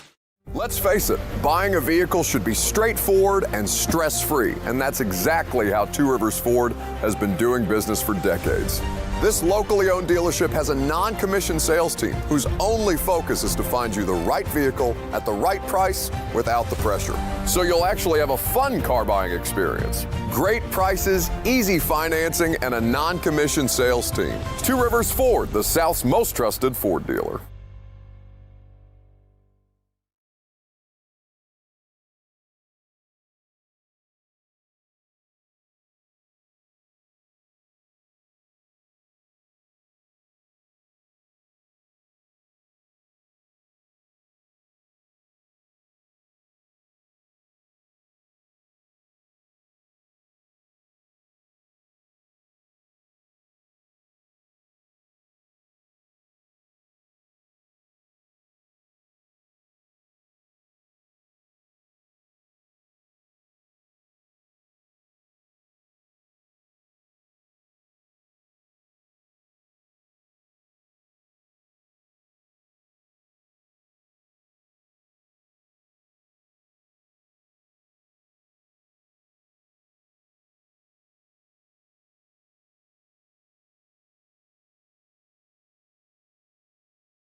3HL 104.5 The Zone. Brent Doherty, Don Davenport, Ron Slay scheduled to be in studio during the 5 o'clock hour today. Tony Vitello, San Francisco Giants manager. On the line right now, our guy in Vegas, 3HL sports betting window of info is open. Todd Furman joins us at Todd Furman on X. Todd, what's up? How are you? Kudos to you, Mr. Brent. You successfully cashed a ticket that we didn't think was possible. The Titans covering a game played in their own backyard in lovely Nashville, an inflated price tag, and it just happened to be Chargers offensive ineptitude that gets you to the window with that plus 9.5 ticket against Tennessee last Sunday. Todd, whatever works, right?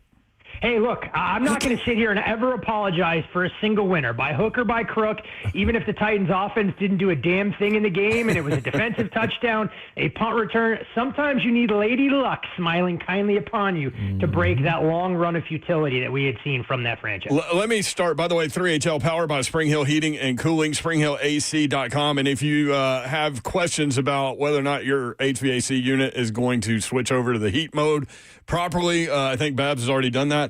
I don't know if y'all have seen the forecast for Sunday and Monday in Nashville. Sunday high of 59, low of 29. Monday high of 46, low of 24. So if you need HVAC unit help, Spring Hill Heating and Cooling, springhillac.com. Thank you, Todd. No issues for Todd on that out in Vegas. Oh, they get snowy. No, Once in a while. we have unseasonable warmth right now. I think we're going to touch the low 80s. It looks like the West Coast is going to be able to avoid that cold spell. But I will say, I've only been to one Titans game in my life, and kickoff temperature for that game was 27. It was not the most enjoyable experience I ever had coming to Nashville. Let's put it that way.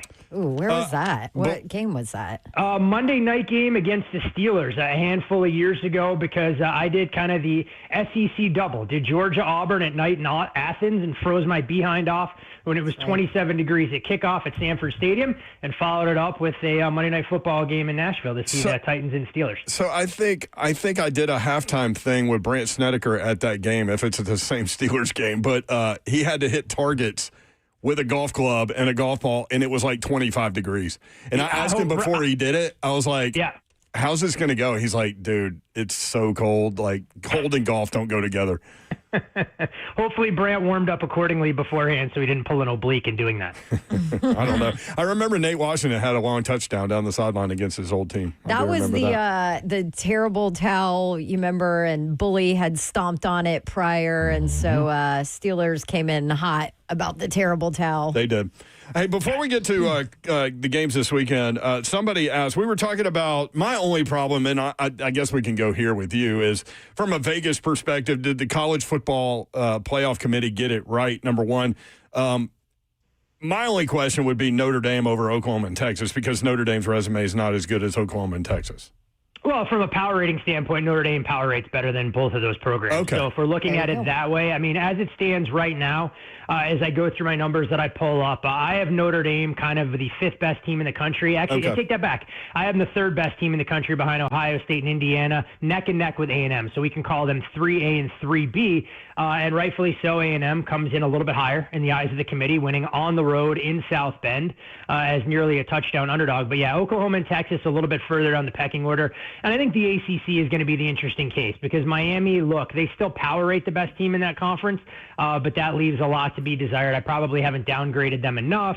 Louisville hangs around there, but you look at the path in front of Georgia Tech and Virginia. I moved Georgia Tech. I know we talked about this last week, losing to NC State outside my top 30 right now, and Virginia currently outside my top 40.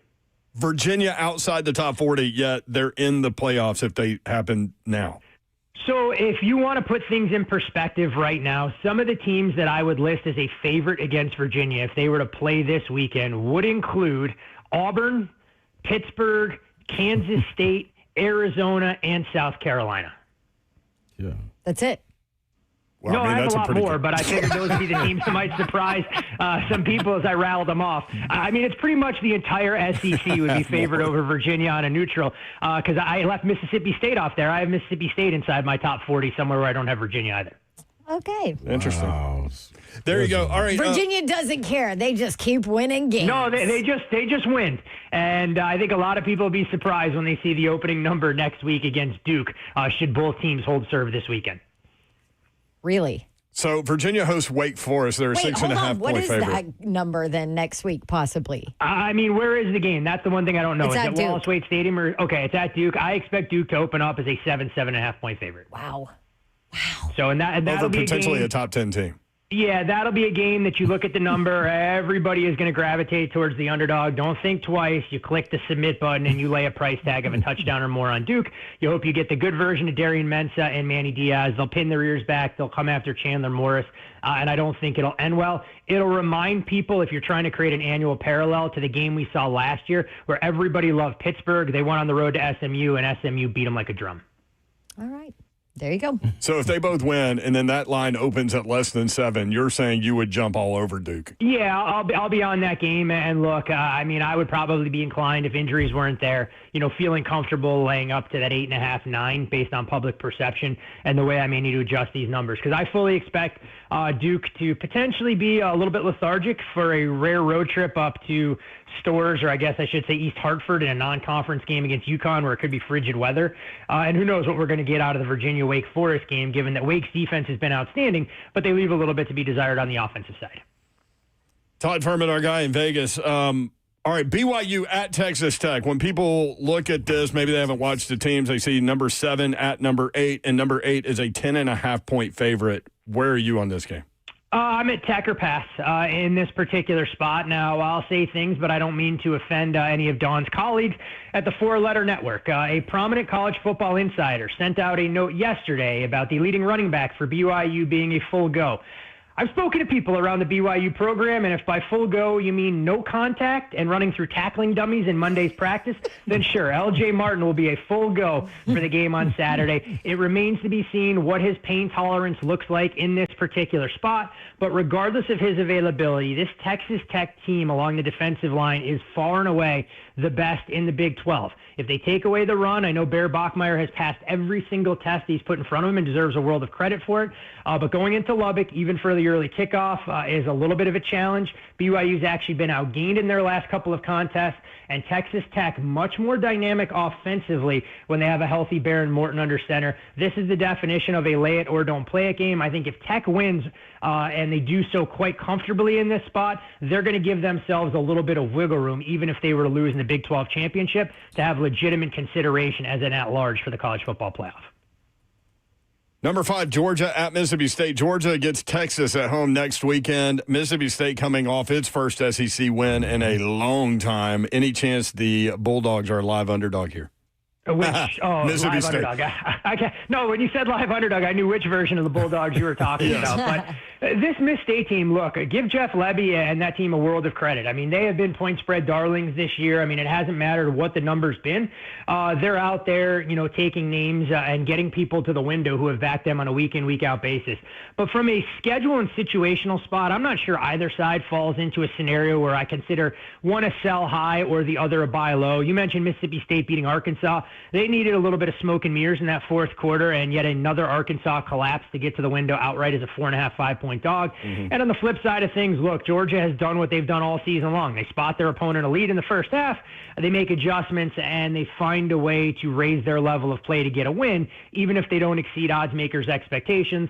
Although I know some people will cry from now until the heavens that Gunnar Stockton should have taken that ball to the end zone. It was a bad beat if you had Georgia. I'll take the contrarian approach. Anyone who bet Florida in that game and watched 4 full quarters deserved to cash their ticket with the Gators as they were comfortably inside that number. So not a game I'm running to get involved in. I think if Georgia brought their A game, I'm not sure Mississippi State has enough to answer. Yeah. But with that Texas game looming and Mississippi State stock kind of at an all-time high, want no part of it. Like, I was so dumb. Like, you didn't – sometimes, dog, we understand it's team before self and all of that, dog. Score, dog. 2 touchdowns, they not coming back. What are you doing? Come on, Slay. Come on, Slay. You are a math guy through and through. The only way Florida has a chance to get back in the game is by getting the football back. So if Gunnar Stockton slides down, Georgia takes knees. He did the smart thing, and I'll give Stockton a world of credit because he was a quick study. You saw Kirby berate him for what took place down at Jordan-Hare against Auburn. He wasn't going to make that same mistake twice. I would have scored for me, though, but yeah. Oh, well, I mean, look, there's no I in team, but apparently there's an I. I just haven't found it in Ron Slay. No, there's an M and an E in team, though. Yeah, no, there is that for sure. Number 3, Texas A&M at number 22, Missouri, 6.5, Aggies. Yeah, 6.5. I think it's favored or pass. Look, the market always has a difficult time trying to quantify the downgrade at quarterback, but it's not just like Missouri is going from their first stringer to their second stringer. They lost Sam Horn early in the year, and now they have a quarterback that's got, heaps of inexperience. A&M, to their credit and everything that they've done well this year, they haven't exactly been buttoned up on the defensive side, especially when they go out on the road. And if they don't want to physically engage in the trenches, Ahmad Hardy should have some success running the football. But at the same time, look, maybe A&M, it got the attention of the Aggies faithful when they found out that they were number 3 in the playoff rankings. Under a touchdown would lead towards A&M. At 7, it would probably be no-fly zone. Gotcha. Babs, you want to ask about if Slay's buying the game down to a field goal as we No, speak. I went money line. I'm going to put it on a parlay. Don't even trip on it. You know what I mean? Buying it on money line. Do I want to ask about the Auburn coaching job and who? Yes, sorry. Can we take a second away from games and can you tell me who's going to be the next Auburn football coach? You're the one that's supposed to be juiced into the program more so than me. I don't have the kind of boosters and donors on speed dial that Dawn does. When you call them, no matter what hour of the day, they pick up and answer your questions. I know a prominent book put out some numbers on some of the top candidates, so to speak. And for me, I'll be honest, I don't think Kenny Dillingham, James Franklin make any sense whatsoever. Jimbo Fisher I could put in that bucket. I know, Dawn, we traded notes. I gave you my kind of take on Memphis head coach Ryan Silverfield. But my skepticism there around that name being attached to any big jobs, look at these other Memphis head coaches. Mike Norvell hasn't exactly lived up to expectations in Tallahassee. Mm-hmm. I'm not sure what Justin Fuente is doing at this point in his life right now after the Virginia Tech fiasco, but I always worry about when you look to the G5 and you're taking a head coach from a program that has more resources and more talent than a lot of their competition that's out there. The guy that I think deserves a bigger job, and we'll see if Georgia Tech can pony up, I don't know why Brent Key isn't talked about to try and get some of these more prominent spots, because you look at what Georgia Tech has done, and granted, I look at things through a point spread lens more than most, but he has beaten teams where he has been at a serious talent disadvantage for so long, so frequently, that if he was given the resources and an ability to bring in the right talent, I think Brent Key could be a phenomenal hire. The problem for him is I just don't think Haynes King has another 7 years of eligibility left under his belt. What do you think that how much do you look at with those odds fit?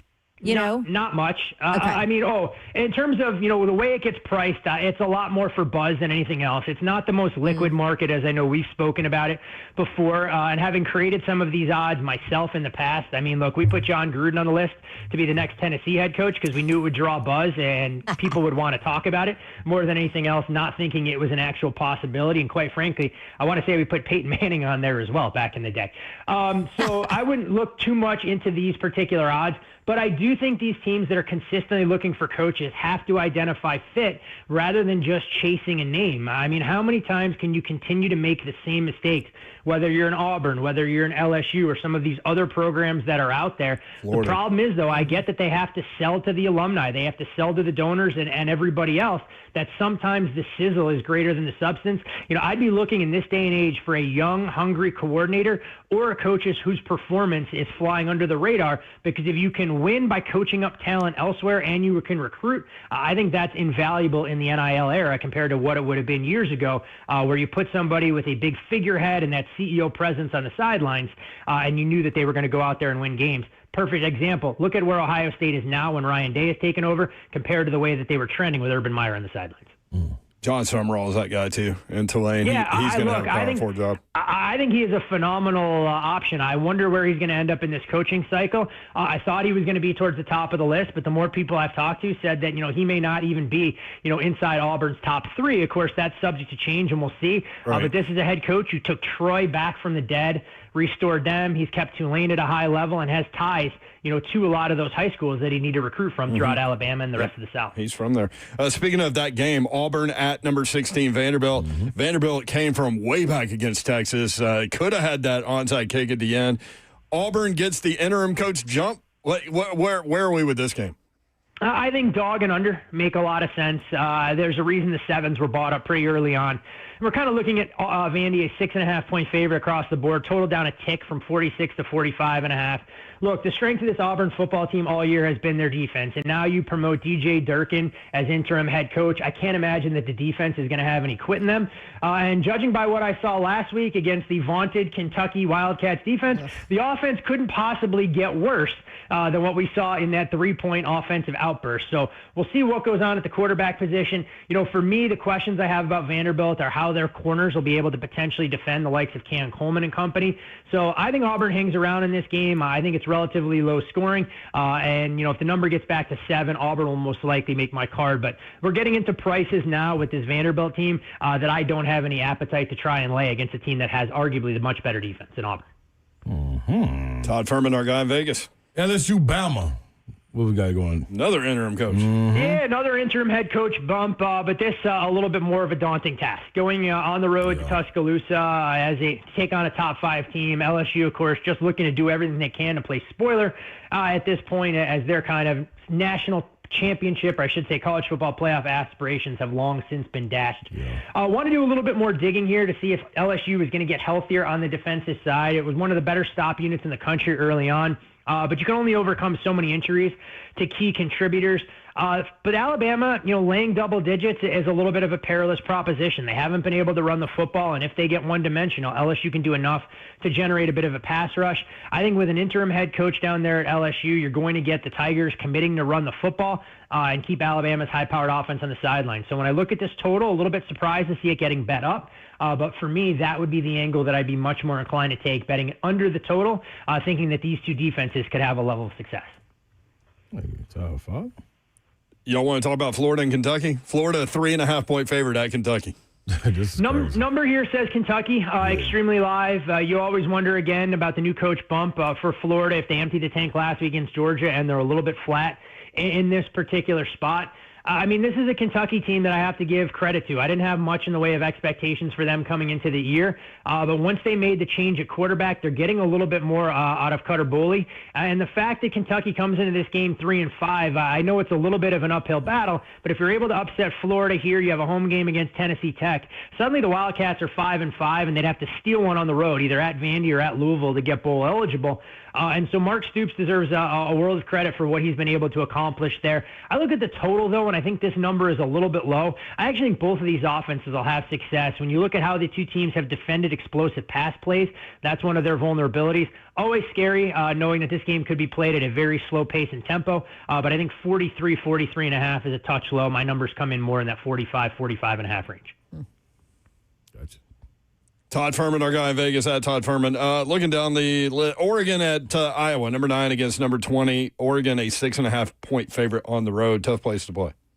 For sure, and Oregon draws a little bit of a fortuitous bounce playing at Kinnick in the middle of the day, although the weather doesn't exactly look to be that favorable for a team that wants to be much more balanced offensively like Oregon does, whereas Iowa will more than happily embrace the cold, the wind, and potentially some rain in the forecast. This is an Iowa team that's going to beat you up physically, as we know all too well, and they're starting to show a little bit more mettle in terms of their ability to run the football. I have some concerns about Oregon and how they'll hold up on the interior of that defensive line.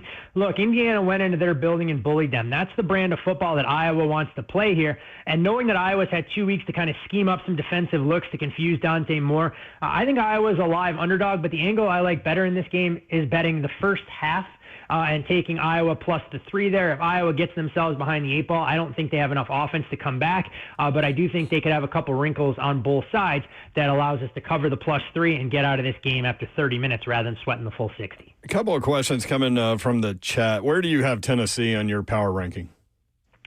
Tennessee, as things stand right now, they are squarely inside my top 20. Actually, I mean, I'll make a case for them to be top 15.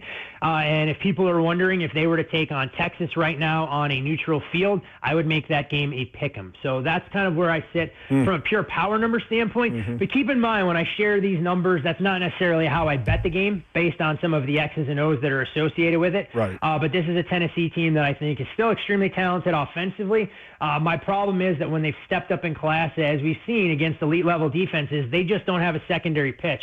So to use a baseball parallel, they're coming in like a reliever that can throw fastballs 102 miles an hour, but if somebody's sitting dead red, it hasn't exactly been a recipe for success with Josh Heupel since he had Hendon Hooker under center. Where would Vanderbilt at Tennessee be if they were playing this weekend? Where would that line be? Vandy at Tennessee, I would make Tennessee a 5-point favorite, factoring in home field for Neyland Stadium there. I know we talked a little bit about it last week when I said Oklahoma and Tennessee were right around to pick them on a neutral, and it was just a question of how you evaluated home field advantage. Unfortunately for Tennessee, I mean, I know Slay was in attendance. They dominated that first half, but were done in by a turnover, weren't able to capitalize. And when you let a good team, especially with a defense that talented, hang around, we saw what Oklahoma was able to do when they got a little bit of capable offensive play. But yeah, I'd make Tennessee at home about a 5.5 point favorite if that game was this weekend. Is there a game or two that we didn't hit on that you like? As you go through, try and identify, a little bit of value and opportunity there. I think we hit on, a lot of the marquee games. UCLA and Nebraska, extremely fascinating, given that Nebraska is going to be going through the remainder of their season without their starting quarterback in Dylan Raiola. Now, the quarterback that we saw, go out there early, or I should say late against USC, a little bit of a problem in terms of his grasp of the playbook. I expect him to be more dynamic. But if this number continued to come down, I'd be a buyer of UCLA right around a pick'em price tag. And one of the more important G5 games of the weekend, Tulane and Memphis. Look, I think it's an opportunity to buy low on Tulane. But again, I worry about Tulane and where they are, because last year we heard rumblings of John Summerall taking a bigger job, and Tulane really laid an egg in the conference championship game against Army. Didn't like what I saw whatsoever from Jake Retzlaff in that crushing loss against UTSA. But if Tulane has anything in the tank, I think this is a big number. But wait around. Maybe there'll be a 6 that pops up again. I would lean Tulane if I was able to get 6 in the big AAC showdown on Friday night. Wow, it's funny. I got 6, Tafo. You did? Yeah, I mean, I'm surprised you don't have 16.5 right now in your back pocket. You're sleeping over there and getting the best of the number. Well, if you say it, I can do some trickery. I can do some sorcery and kind of sorcery. It's starting to feel like sometimes when we talk numbers with Slay, I'm watching episodes of Bewitched to date myself. Slay rubs his nose and suddenly magical numbers appear. It just doesn't have a price tag attached to anything. The nose twitch. That's all. Thank you, Todd. Great stuff, man. Have a great rest of the week. Always a pleasure, guys. Enjoy the games this week. There he is. He's Todd Furman. All right, more 3HL coming up. Stay tuned.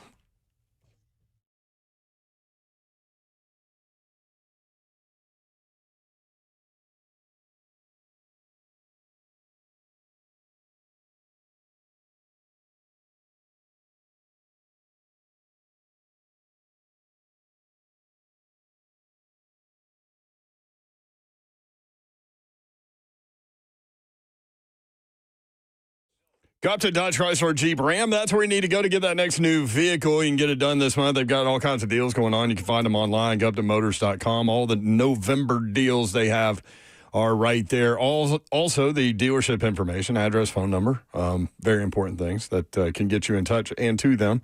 Also, the inventory, new and pre-owned, right there online. Go up to motors.com. 3450 Tom Austin Highway in beautiful Springfield, Tennessee. About 30 minutes from downtown Nashville. Best vehicle buying experience you will have ever had. Gupton Dodge Chrysler Jeep Ram.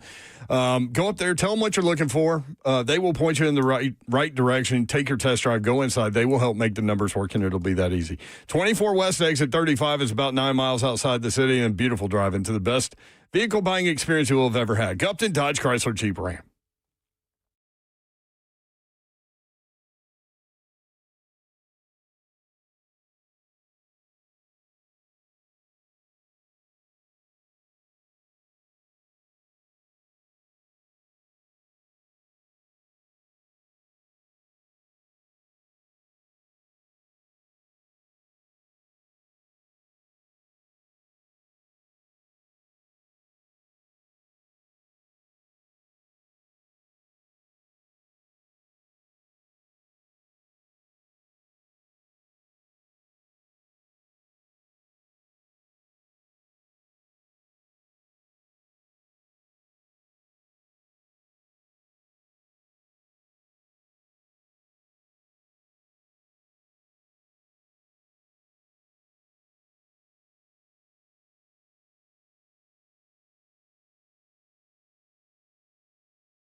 3HL 1045 The Zone.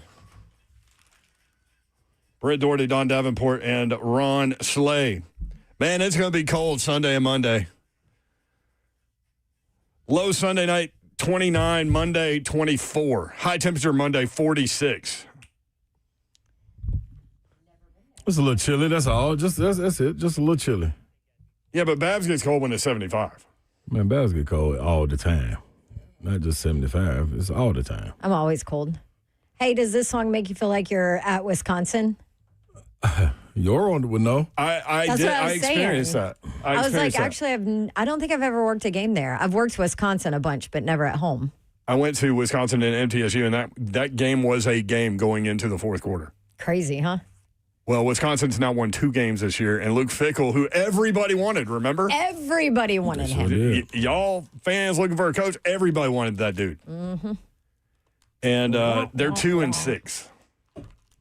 Somebody else. Wisconsin was fun. That was a fun environment. It's SEC-ish. Yeah. I had a great time. I found like the VIP area. Shocker. Where I could stand at a high top and watch the game. Way in there. Yeah. Sound like a great time. Sunday, 48 is the high. Low temperature of 30. What? Monday, high temperature. This is bonk. Monday, high temperature of 41. Low temperature of 25. Oh, yeah. No. Y'all. Hoodie weather, baby. 3HL is powered by Spring Hill Heating and Cooling. I'm just saying. Woo! You need some HVAC stuff. I'm cold just thinking about it. SpringHillAC.com. Is your heater already on?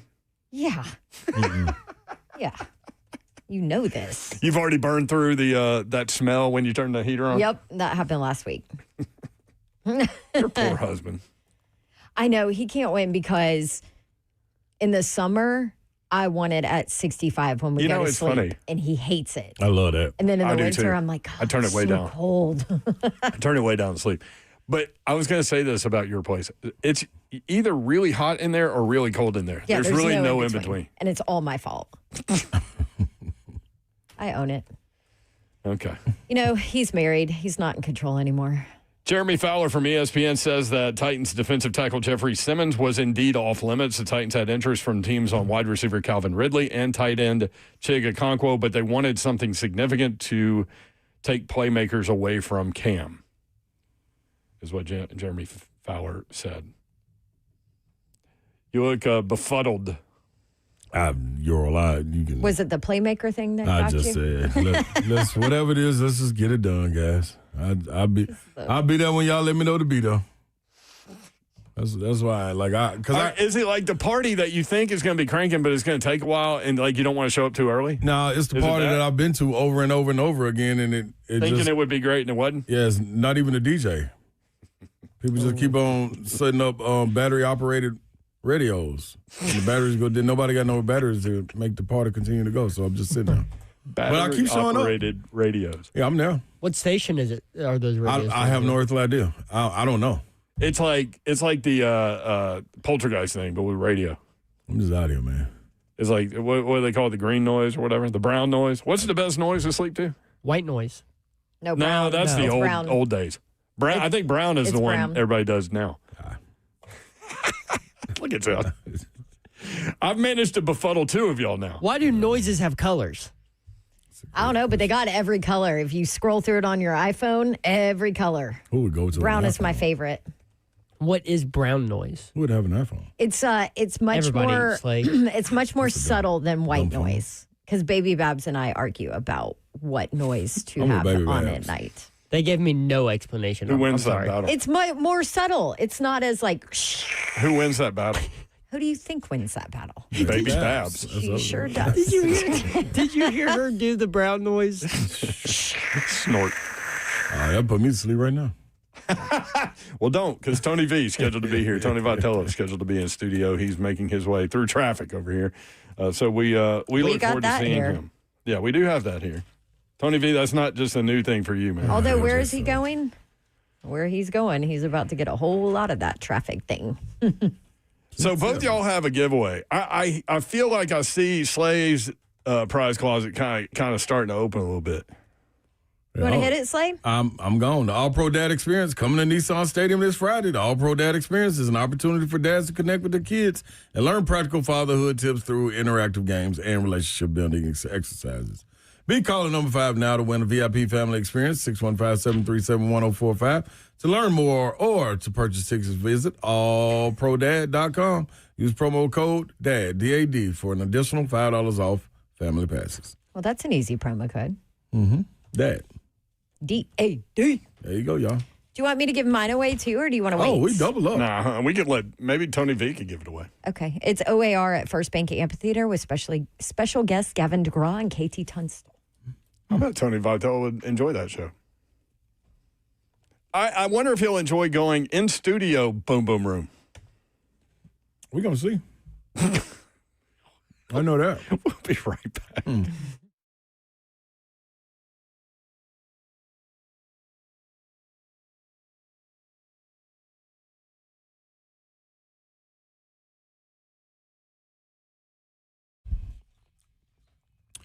I love this time of year when the weather gets a bit cooler and you just want to indulge in good, flavorful food, especially on Thanksgiving, which it is coming up right around the corner. And if you haven't made plans yet, I wanted to let y'all know that our friends at Shoney's will be cooking up a Thanksgiving Day feast starting at 11 a.m. That's on Thursday, November 27th. Their fresh food bar will be loaded up with freshly carved roasted turkey, mashed potatoes, green beans, and all the other classic Thanksgiving sides you know you want to indulge in. And the best part, it's all you care to eat. That's right. You sit down, don't never get up. And to top it all off, with every purchase of the fresh food bar, Shoney's will be giving you a free slice of their delicious pumpkin pie. Can't get much better than that, can you, y'all? Bring the family in and enjoy an always fresh and always delicious Thanksgiving feast together at Shoney's during the favorite time of the year. Locations in Middle Tennessee area, Clarksville, Dixon, Lebanon, and on Donaldson Pike in Nashville. Shoney's, let's eat. Got an important message from our good friends at Bart Durham Injury Law. Before the message, I want to give you their phone number. Get this into your phone so you have it in case you ever need it. 615-242-9000. Bart Durham Injury Law, 615-242-9000. The message is, and we were talking with Blair about this yesterday, some lawyers actually chase ambulances. They'll do anything to get your attention, but not Blair Durham and his team. If someone calls you after a wreck, they're actually breaking the law. That's right. There are lawyers out there breaking the law. Marine veteran Blair and the team at Bart Durham Injury Law do not play those games. When you make that call, they answer. They're local. They're trusted. They're ready to fight for you. No gimmicks, just a team that is on your side from the start. 615-242-9000.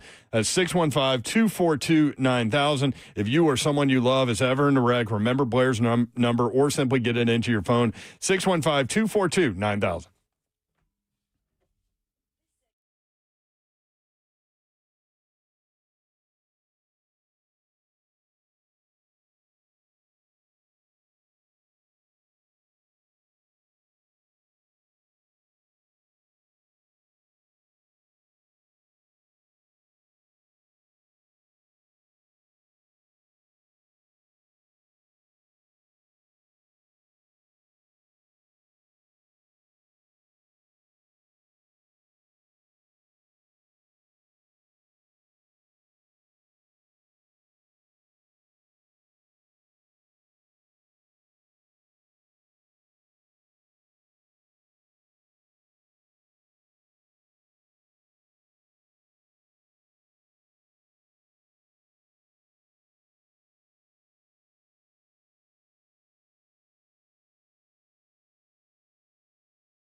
Good evening. It's 5:03, and it is dark outside. I'm Joseph Bonanno, live from the Circus Sports at Kentucky Downs Studios.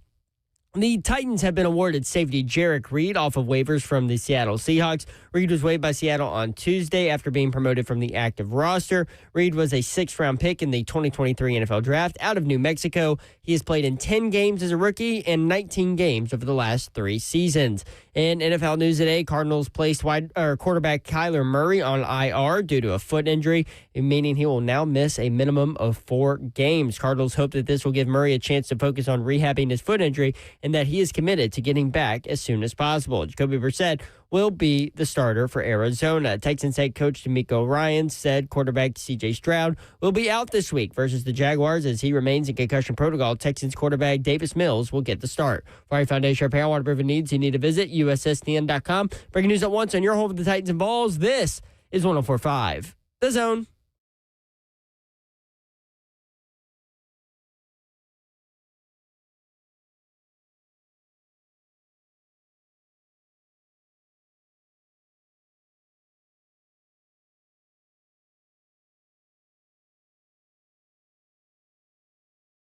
HL 104.5 The Zone. Brent Doherty with you on a beautiful evening in the Music City. You can watch the show live, YouTube, Facebook Live, Twitter, and Twitch. Twitch, please. There she is. She's Babsy Davenport. What up, bit? What up? What up? Happy Wednesday, y'all. Happy Wednesday. We were supposed to do Jersey Day with our social media team. Yep. Good job, Slay. You're welcome. Not so good a job, Babs. One of 3 of us actually listened. Not so good a job, Mayor. Not so good a job, Zeph. I would just take my I need help on figuring out what jersey I should wear tomorrow when I told her I would make up for not wearing it today. Oh, that's right. We are wearing it tomorrow. I only own that. one jersey. Yes, and I love that jersey. My Titans one? Mm-hmm. I'm going to bring a jersey. Rob Baronis. I got a jersey for Yep. you. You got one? You got a jersey for me? Is it your old one? Dude, she could wear it Is as it a massive? dress. Yeah. I'll bring a belt. I can belt it. Oh, that would be great. I'll belt that. Okay. I'll belt that. Do I do my signed Vince Young Pro Bowl jersey? Oh my gosh, Seth. I can't even with him. Or do I do my Shohei Ohtani Japan World Baseball Classic jersey? No, you don't do Shohei Ohtani Japan. Like, why would you do that? You don't even cheer for them. I like Shohei Ohtani as You're a player. as un-American as you get. No, just because I was going for Toronto doesn't mean I don't like Shohei Canadian, Ohtani. dog. You're just Canadian, you can't bro. call me Canadian. It's over. We're done with this. We're done with this. It's over. The World Series is over. I bet it is now. Now you want to be on our side. Now you want to be an American. I bet you do.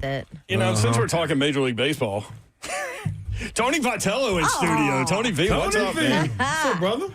Crashed the party. I hope that's okay. Welcome in. Good to see you. Did you have an opinion on that? As a San Francisco Giant now, you hate the Dodgers, right? Like, that has to be a thing. I got to tell you, I'm just trying to keep my head on straight and cheer for the Vols, contribute to the Giants, and then if we're going to talk Major League Baseball, let's get a team in this great city that we're sitting in right now. It's going to happen. Yeah. It's going to happen. It's just it takes time.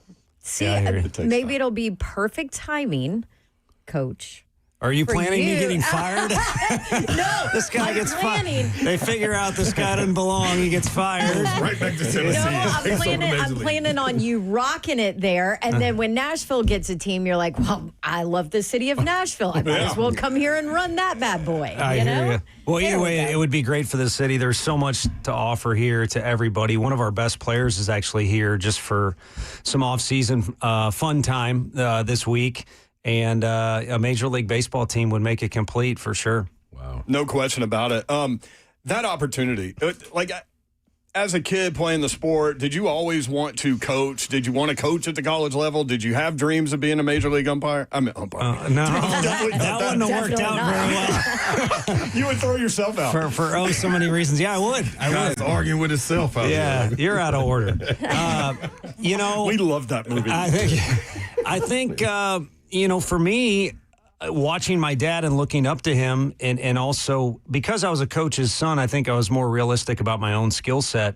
And I was a good enough to play college baseball, but I wasn't going to be a big leaguer. And so I've always kind of had that theory that guys like Charlie Weiss kind of bump out. Like, you usually coach at the level you finish at. And so it just never even, struck me as a possibility. Also, the trueness or the innocence of college baseball was more appealing than pro ball. But, things have changed a little bit. But also, when I say pro ball, that was like going through the minor leagues and doing the bus rides, everything that guys got to pay their dues. College coaches pay their dues as much as anybody with recruiting. But long story short, I never envisioned it, but here we are, and let's not screw it up. Well, and that's the thing that's interesting about it. I didn't know that no one had ever gone from college baseball coach to major league manager. I did not know that had never happened. Is that kind of why you didn't really think about it until the opportunity appeared? Yeah, a little bit. And then there had been some conversations over the last couple of years, like maybe it was an idea or a possibility. And Pat Murphy has success with Milwaukee. Mm-hmm. He's been in pro ball for quite a while, but he was a former college Division I head baseball coach. And then it, kind of formed into something that was as much of a challenge as it was anything, especially when you're trying to, I hate to keep saying the decision like I'm like a really good recruit, like the Baylor high school tailback. Holy cow, I hope the Vols get that guy. He's unbelievable. But we were just talking about him, as a matter of fact. Yeah, so that's a real decision. This one was a personal problem to solve. And it's a brain teaser when you throw out the asterisks that no one's ever done it before, because you kind of get vain and, it's cool to say you did something for the first time, whether it's the first guy to hit for a cycle in Omaha like Christian Moore. But it's also got to be for the right reasons. How long did it take you to make the decision? Like from the first phone call to you told the team? Well, the frustrating thing, it was probably a week of contemplating, but it was never, again, I keep overusing the word decision. I was never even in decision mode until well after Alabama-Tennessee football game. And that was the day, if we go back in time, that Ken Rosenthal, maybe some other, I'm not on Twitter, but I think it was Rosenthal. Put out there that this and this was going on. And so I addressed it with the team because we were scrimmaging, but when they were going to go back to the locker room, they were going to see all this stuff. And one of our coaches was upset with me and was like, listen, I never even brought this up because it would only be a distraction. It would certainly hurt us in recruiting. And honestly, at that point, it never really was a possibility. I'd kind of said no to the idea mentally and also verbally to them. But then some things change and we went down the road and eventually, I think when a kid's trying to decide where he's going to college, I've always given them the advice, you're South Carolina, Tennessee, Georgia, and you're a baseball player. Are you really going to go wrong? And maybe there is one best one for you, but pretty good options. So pick one and make it the right decision. So I don't know what I told the athletic director. I want to do both, but it's not possible. So I told the team too. It'd be nice if it was, but this is the direction I'm going, and we'll see how it goes. So how, I want to go way back. How did this all even come up as a possibility? Was there somebody a year ago that was like, oh, hey, by the way, maybe majors, bigs? I don't know. Yeah, about 2 years ago, there was a big league club that said something. And then, we always are interacting with scouts so much. And I think there's a lot that pro baseball already offers and can offer more to college baseball and vice versa. And I think, at the press conference, I didn't want to, make it seem like I could, be a groundbreaker in how the two work together. But this job switch, I can speak to both after this year on what I see in each one. The bottom line is they're kind of melting together. You're seeing Skeens go from being an Omaha All-Star to an actual All-Star. I coached a kid named Brandon Finnegan that pitched in Omaha, and then that fall pitched in the World Series for the Royals. And, I'm not the first college coach to cross over straight to the big leagues. There's been assistant coaches that have done that and been successful at it. So I really feel like the two need each other and they can help each other if it kind of, again, blends or kind of almost melts together a little more. Had you not won a College World Series, would that have made this decision more difficult? Yes, it would have. And it would have played into unfinished business kind of thing. And I don't, Because Vol fans, it's a blessing and a curse, and trust me, it's 98% positive. But because we had a guy call in today wanting to fire Josh Heupel. I'm like, serious right now? Live this today. They're very active, and there's a lot of them, and they're so passionate, which is phenomenal. Yeah. But they throw out all kinds of opinions and dissect things. And as it relates to my deal, really, if you break it down, it all came peripheral. Like this team, I love the team. And there's some guys that I personally had to work really hard to get them on campus. There's a couple, no doubt, first rounders. So you could slice it a bunch of different ways. But things like how good the team is and how good is the Giants roster, it really became peripheral to just, do you want to try and do this? And, I'm certainly, you're not in a comfort zone if you're in the SEC, but this is a lot. Maybe San Francisco people hopefully aren't listening, but this is scary. Yeah. And, to this point, the scariest thing I ever did was in Costa Rica. There was a Tarzan swing that went way out into the jungle, and not only that, it was duct taped, and I asked about it, and the guy's like, "Yeah, we had some people fall off, so we fixed it." He was a clown. So now that I don't have to mold college young men, I can say they forced a couple of shots of moonshine on me. And after that, I just said, the hell with it, I'll do it. It was one of the coolest things I ever did, but it was pretty dang scary at the start. Dog, the darnest things happen in Costa Rica. Like I got a lot of stories about that. Yeah, I got a lot of them. We'll go off air with all that. We'll wait till off air. But during this process, man, was it anybody that you had to sit down with and say, "Hey, come on, like I need you to understand where I'm coming from in this." Somebody, maybe your dad, because I know the power he has, that he plays in your life. Was it anybody else other than that, or was that it? I think with my parents, they're so happy with what was going on where I was at. Right. Just the setup. We had become established as a family that was a part Missouri, part Tennessee family. And then also, we've had some ridiculous firings, I think, in our league, various sports. I've become friends with a bunch of coaches. So it's big business in the SEC too, but it is elevated a little bit. I really like the old football coach here with the Titans, but it's big business and there's a quick trigger. And so I think my parents were more in protective mode than anything. So in order to protect the integrity of making what I thought was a good decision, I talked to him and I respected it, but there was a lot of others that I just felt like are really smart people. And through this job, I mean, guys like Peyton being nice to me, I have connections to people that I never would have dreamt of. So it was either directly asking people or people talking through others that some of the smartest people literally in the United States, I was able to kind of counsel. Yeah. Is there anybody that would be like maybe the most surprising to us that you're willing to share that you I know just the advice? biggest name that's rattling in my head, and I did not speak with him. I did get to meet him a few weeks ago, but I shouldn't say it, but Coach Saban, I won't say what his opinion and thoughts were, but it's kind of like... That's a great one because he did professional, he did collegiate. Yeah, he's the college sports godfather. I'll say the guy I did not talk to that I really would have liked to, and it would have been a good excuse, was Brad Stevens, who went from Butler. And ironically, when I got a job at TCU, I was on the road recruiting, and that's one thing that I will say, not a peripheral, a real factor. The recruiting thing will beat you up. And, I'm on the road. I haven't even had a chance to move in. I got to fax something to the moving company. So I go into Butler's basketball gym just hoping to find something. I run right into Brad Stevens at the height of his, rising onto the scene of college basketball. And what a cool dude. Couldn't have been nicer. And from that day forward, kind of always enjoyed following his path. Awesome. So when you say, like you admit, it's kind of scary, right?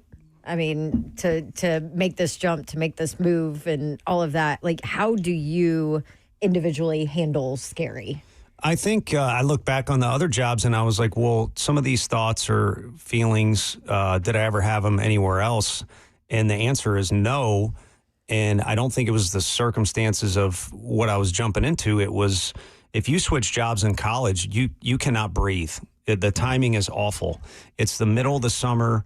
there were so many things going from Arkansas to Tennessee. The next year, they almost won the national championship. And just talking to those guys, the scholarship money being right at the time, I was the recruiting guy handling all that 11.7.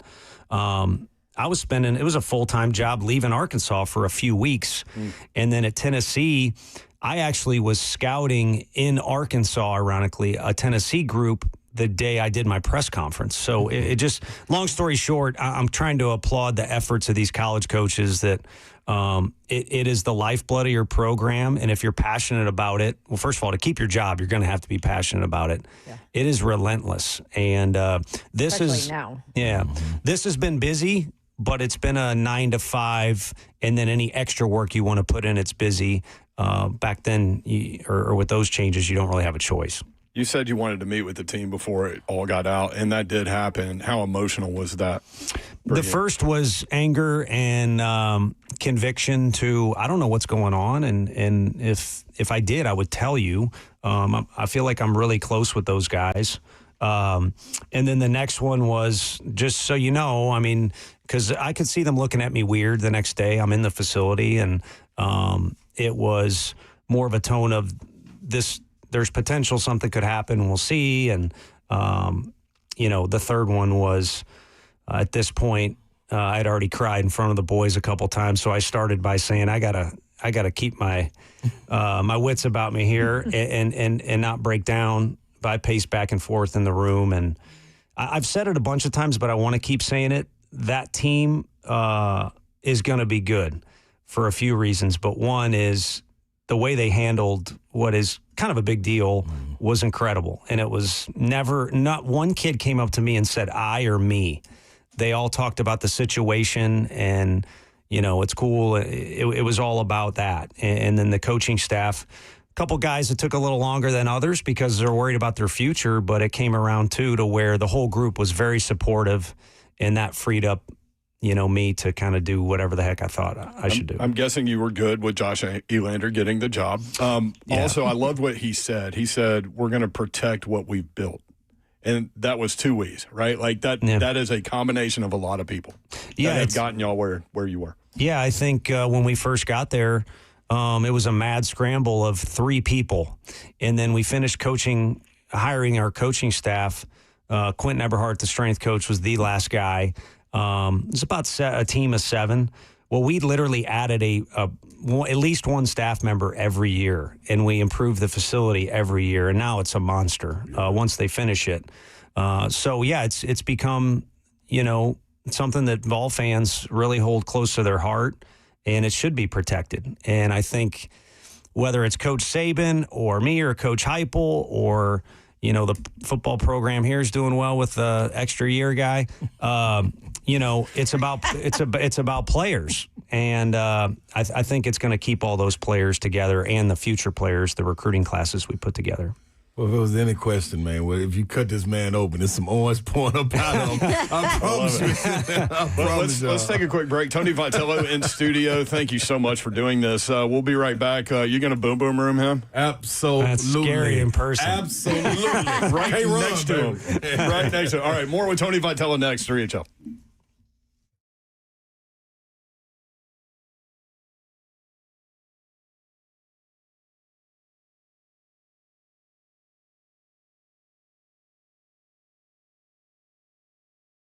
United Structural Systems is a foundation repair waterproofing company that has served the Middle Tennessee area since 1994. Foundation repair waterproofing issues, maybe you're having some symptoms there and you have some questions. USSTN.com, that is where you need to go. When it comes to large home repairs, a lot of times homeowners pretend you don't want to see the warning signs. Maybe you're afraid of what you're going to hear. This is especially true with waterproofing and foundation repair. It could be something big that needs to be fixed. Could be a small problem now that will become bigger, or it could be nothing. Bottom line is, you don't know what you don't know, and you certainly don't want to be sold something that you don't need. You need peace of mind. And United Structural Systems is the company to give you that. More than 30,000 100% satisfied residential customers. Homeowners trust USS, keeping homes dry and stable. We guarantee our best. Call USS 615-488-7855, serving Middle Tennessee, Southern Kentucky, and Western Kentucky. Online, USSTN.com. What's happening, good people? About All Pro Dad. This is what you're getting hit with. It's coming to Nissan Stadium Friday, November 7th. All Pro Dad is on a mission to help fathers lead and love their families well. Founded in Tampa by the great legendary coach Tony Dungy, Mark Merrill, All Pro Dad provides resources, training, and events to support fathers as they raise their children. So come on out for a great and phenomenal time. The All Pro Dad chapter program at your child's school equips, connects, and encourages fathers. One day a year it happens, 1 hour a month, 1 hour a week, 1 minute a day. The All Pro Dad experience is an opportunity for dads to connect with their kids and learn practical fatherhood tips through the interactive games and relationship building exercises. Vol himself, Morgan Cox, will be having this thing going at Nissan Stadium. So come on out this Friday, November 7th. Tap into allprodad.com. There's affordable quality time for all you dads. Use the promo code DAD, D-A-D, for $5 off and come enjoy the experience.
3HL 104.5 The Zone. Brent Doherty, Don Davenport, Ron Slay. Special in-studio guest, Tony Vitello, manager of the San Francisco Giants.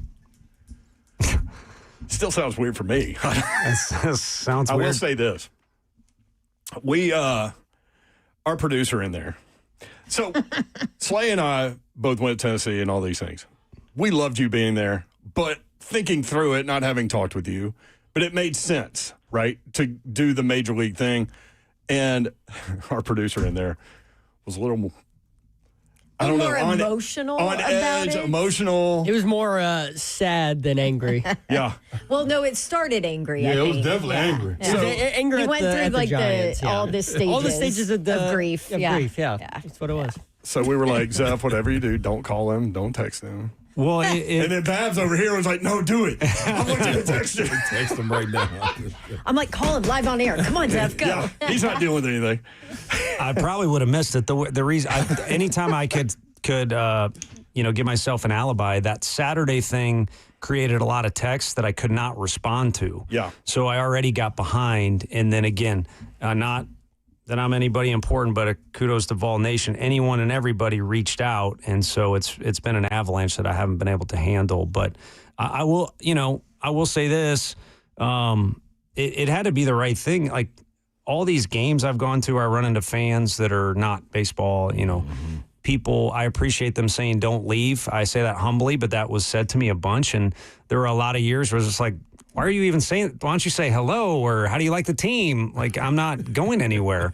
And the proof was in the pudding. There was, it's not just me, but everyone on staff. There was a lot of different things that came up, including Coach Elander could be working at the school he played at TCU. And Frank could have went back to Texas where he won a national championship. And this was prior to all these things went on. But none of us ever really even got out of the starting blocks on any of that stuff. And that includes other major league teams, too. So it was not anything I sought out or asked for. And it certainly wasn't something that the rest of our staff had planned. I mean, we all had houses, and not me, but the rest of the staff was having kids like crazy.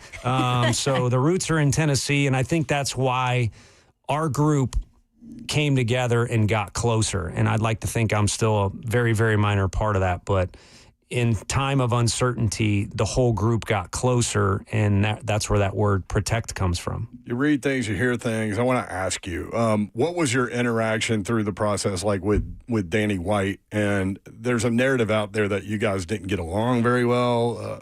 What can you say about that? No, I mean, that part's crazy because Danny is the athletic director and I'm the baseball coach. We're not drinking, but we're not meeting, on Broadway and going to see different shows. Wouldn't that be something? Oh, would be something. I'll do it for charity. Next time they're in town here or whatever. But I think the communication that I had going on was heavily trying to figure out where exactly the San Francisco Giants were coming from, and there's kind of a pecking order, a system that's set up on campus, and our strength coach is pretty close with one of the administrators, and he was somebody that was good to talk about with some things, in particular the future of the program once things push forward. Tony Vitello in studio. Well, it's about that time, Coach B. This is where it really gets interesting right here. You thought you had something to do when you had to make that decision. Now, watch these decisions. On the fly is tough. Yeah, buddy. You know what the boom boom room is, so we can jump right into it. The doors are locked behind you when you come in. We sit down, we're just having a conversation.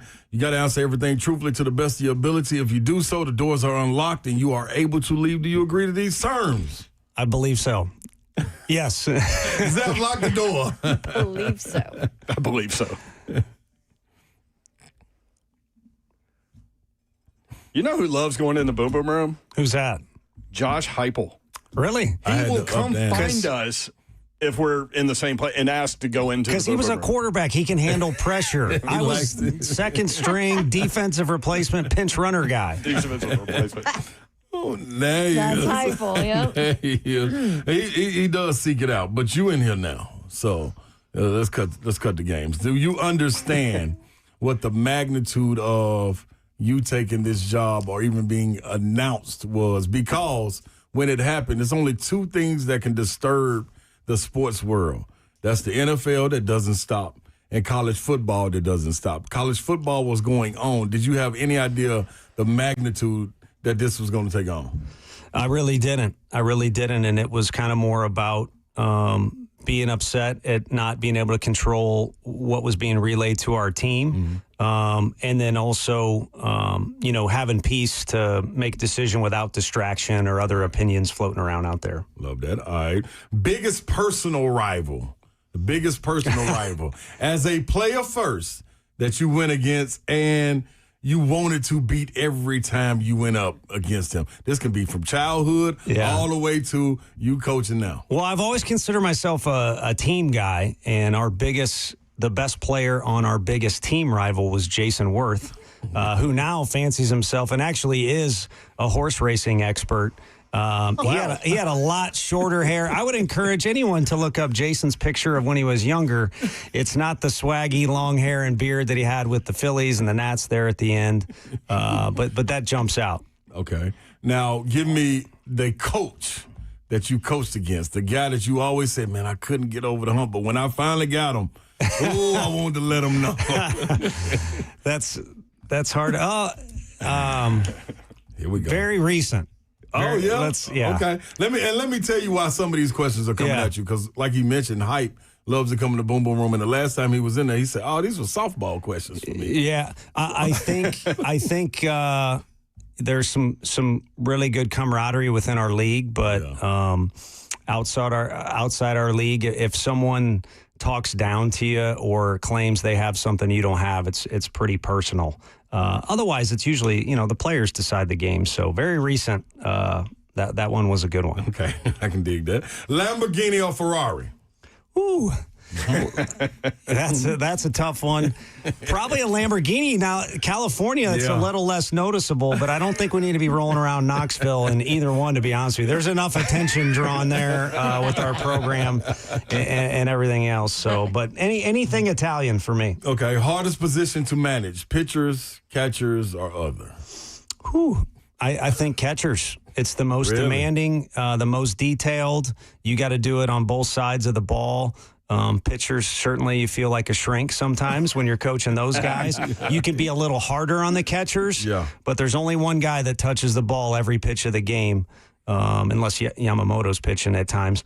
But catcher. Best player you saw early on before getting an opportunity to go pro, and you were like, yep, nothing he does surprises me, or that he was going to make it. In this city, at least in the offseason, Bryce Harper. Sorry to rat out where he's living, but I think people know that by now. But, everybody lives there. But to be that good, that young, and then continue to be good, I said it during the draft this year, his greatest accomplishment might be surviving being on Sports Illustrated at that age, because that's just asking too much of a guy that's in his teens. But when you saw him as a freshman and sophomore in high school, he was so much better than the juniors and seniors. It just wasn't even close.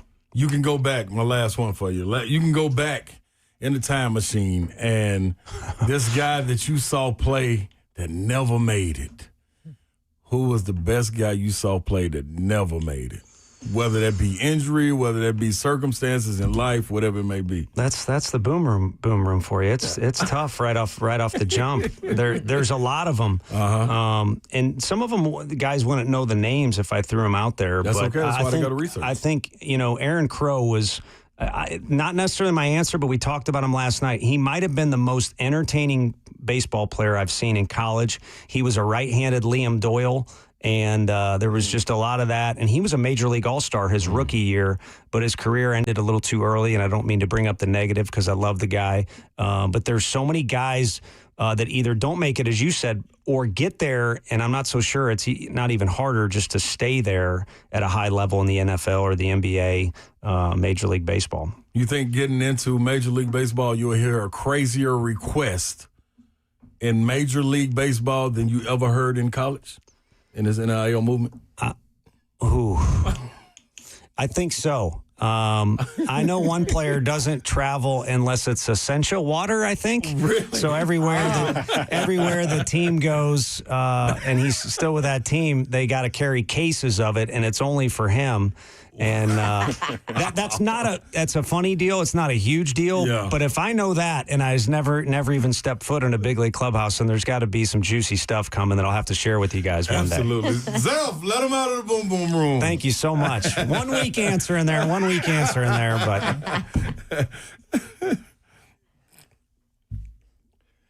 Is there a guy that you recruited at Tennessee that you ended up not offering and passed on that ended up making it, and you're like, damn, man? Now that I'm so freed up from these skeletons, I got a lot of them, but the recruiting closet, if we open that boom boom room up, Charlie Condon was a kid from Georgia that we could have certainly had.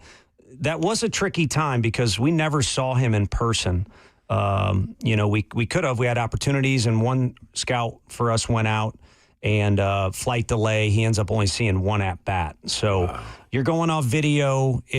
His profile wasn't the catcher or the left-handed pitcher, but. To our defense, or mainly mine, no one else recruited him either. He walked on at Georgia, and they were pretty late to the party. But there's many more of those stories, I think, in baseball than any other sport because there's more factors. That ball's moving around, guys' arms do different things, and it's such an unpredictable sport. So I hope the Giants fans realize that it's unpredictable. cut a guy some slack at some point. Tony Vitello, San Francisco Giants manager, in the studio with us. One more segment. More from Tony V when we come back. Dawn, is your prize closet open? Yes. Over there? Good. Yes. OAR at First Bank Amphitheater with special guest Gavin DeGraw and KT Tunstall. Tunstall? Mm-hmm. Yep, that's right, though. A chance for you to win tickets. Caller number 5 right now. You win 2 tickets. 615-737-1045. Good luck to you.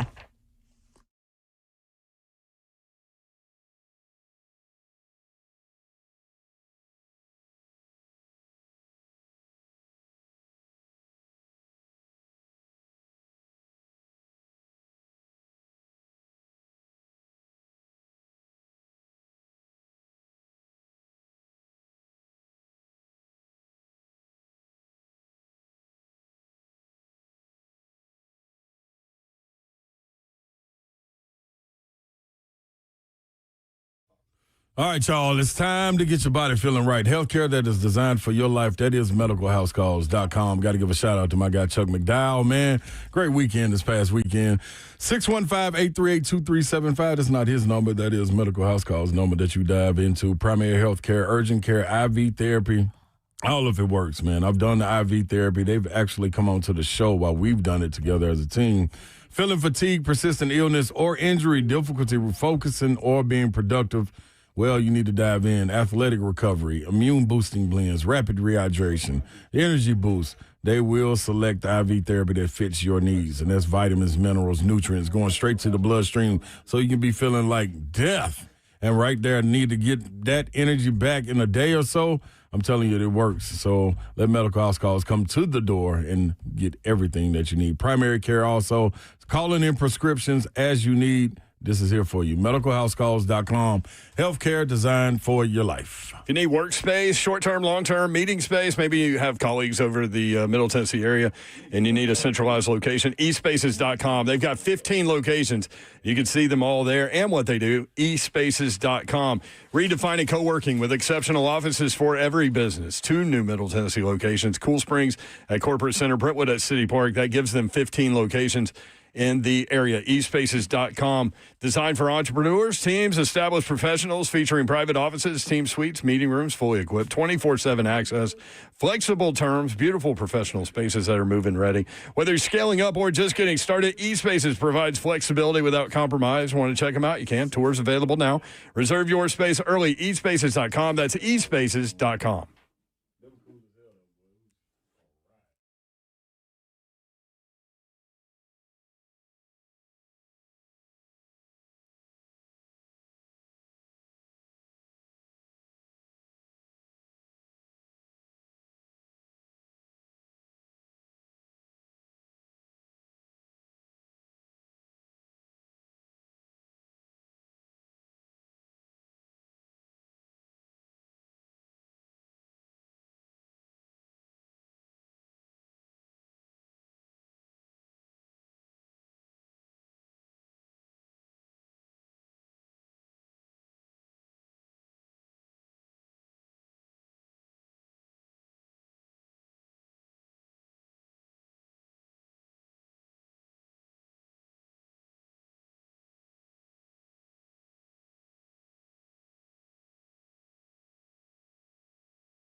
3HL 104.5, The Zone. Britt Doherty, Don Davenport, Ron Slade, Tony Vitello in studio. Yeah. See, Babs, he's drinking water. We're trying to get her to drink more water, man. I'm not a good hydrator at all. You're not? See? No. My man, that's what I'm talking about. I think it's genetic. It's My hard. dad's not either. It's the best thing is if you could do a bottle when you first wake up, but sometimes when you wake up, you just want to get back in bed. Yeah, and not Drink later. drink water. Yeah. Career changes. Man. Yeah. Or in Nashville, you might as well go get an IV if you've been hanging out in this place. You came right across the street. Easiest spot. Medical house calls, baby. That's right. Them too. I'm curious, filling out a Major League Baseball staff, how do you do that? Countless Zoom interviews, which anyone who has to go through those, I feel sorry for you. It's so challenging to actually vibe out what's going on there. Your body language guy? Yeah, a little bit. But I am too. But also, like, you're going to have to be able to command a room if you're going to coach or really do anything in business. And, you know, in the big league level, you're going to have to command a room with some guys that are making 5, 6, 7, 8, 10 times more than you are. So that's a part of it. But ultimately, when you're trying to put a staff together, at least at Tennessee, from my experience, it's about putting together a team. You know, in the movie Miracle, Herb Brooks, right or wrong, it's painted as if he didn't pick all the best players. He picked the guys that he thought would be the team that could take down Russia. And so I don't think you have to have all the best coaches. You just have to have the ones that fill all the needs that are there and the ones that will work together the best. So that's kind of my big concern is loyalty at Tennessee was at an ultimate high. There were plenty of days where we argued. I threw a trash can last year after me and Frank shared competitive vibes. But ultimately, we worked together and really enjoyed working together. So, Through a trash can. I like it. That's my vibe right there. I like it. I can see that one over there doing that. Yeah, that game. Now I think about who we were playing. I'm going to change my answer outside of the boom, boom, boom. First time it's ever been done, but I'll tell you off air. All right. Keep it under the hat. I think I remember that game, as a matter of fact. You get Drew Gilbert again. I get the pleasure of hanging around him and talking to these, more established guys on the team when he first came up. It's a good, and Twitter's not going anywhere. It's even called something else now and all that. But it's a good example of be careful how you judge because they only know Drew on YouTube from outside looking in. Vol fans, it's inside out, and they love him and they know him for he is. But when he showed up, they didn't know what to expect out of the guy. And what they found out is he's really smart. He wants to win. He's a great teammate. He's laid back off the field. And on the field, he has more energy than maybe anyone I've ever been around. So he'd have been a good little scat back. They can use one. They can always use one. No push-ups in the end zone this year, huh? No, not unless they invite me back to one. But, I think I was out of sync according to, again, social media. I'm not on there, but I think I was maybe out of sync, and I'm not in very good shape right now. So those guys can sense that. But just, the way everyone dove into baseball, like the cheerleaders and the band, we got recruits down on the field. Just the way everyone embraced it there was, during the press conference, I didn't even get to prepare. And then I met Coach Barnes and I was starstruck. So then I go out there and I say some things. The one smart thing I said on accident was, we cannot do this alone. We're kind of at the bottom or near the bottom of the SEC. We can't do it alone. And it really became this really fun collective effort of the whole community. And quite frankly, some people, outside of the state, various examples I could provide, but pretty awesome how they did that. And then for me to leave, and sorry for anyone who's upset, but he looked at Seth. For like everyone to say, congratulations or good luck, or now we're Giants fans, or people literally have bought stuff. It makes you feel good about life when there's in sports, when there's a lot of things that are negative these days. Certainly makes you feel good. Mm-hmm. Well, when you're a coach, I mean, isn't that what it's all about? It's touching lives, right? Yeah, I think trophies are great, and my heart goes out to the Blue Jays because I know Max, and I coached one of the other guys on their staff there. But hopefully as time goes on, they realize no one can take away that journey that they went on and the bond that they all formed and what they provided to that city. So, yeah, a trophy is nice, but there's other championships to be won on all kinds of different levels, and it pertains to people.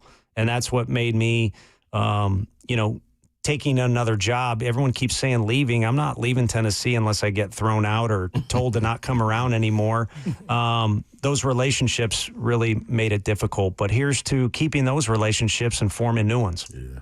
How intense was the Tennessee-Vanderbilt rivalry from your perspective? And did you treat that any differently, or are series just series? No, I think that was the one thing that helped on the call was they kept bringing those guys up. And it's, you guys are in a city over here. Knoxville is a city, but it plays like a college town, public versus private. There was differences in scholarship stuff and other variety of other things. They were more established. It wasn't apples and oranges, but kind of. And it was a little bit more about, hey, from what I've learned from Coach Van Horn here at Arkansas and just being in the league, you better realize everyone's a rival. And you also better realize the first thing you have to do is take care of your own house.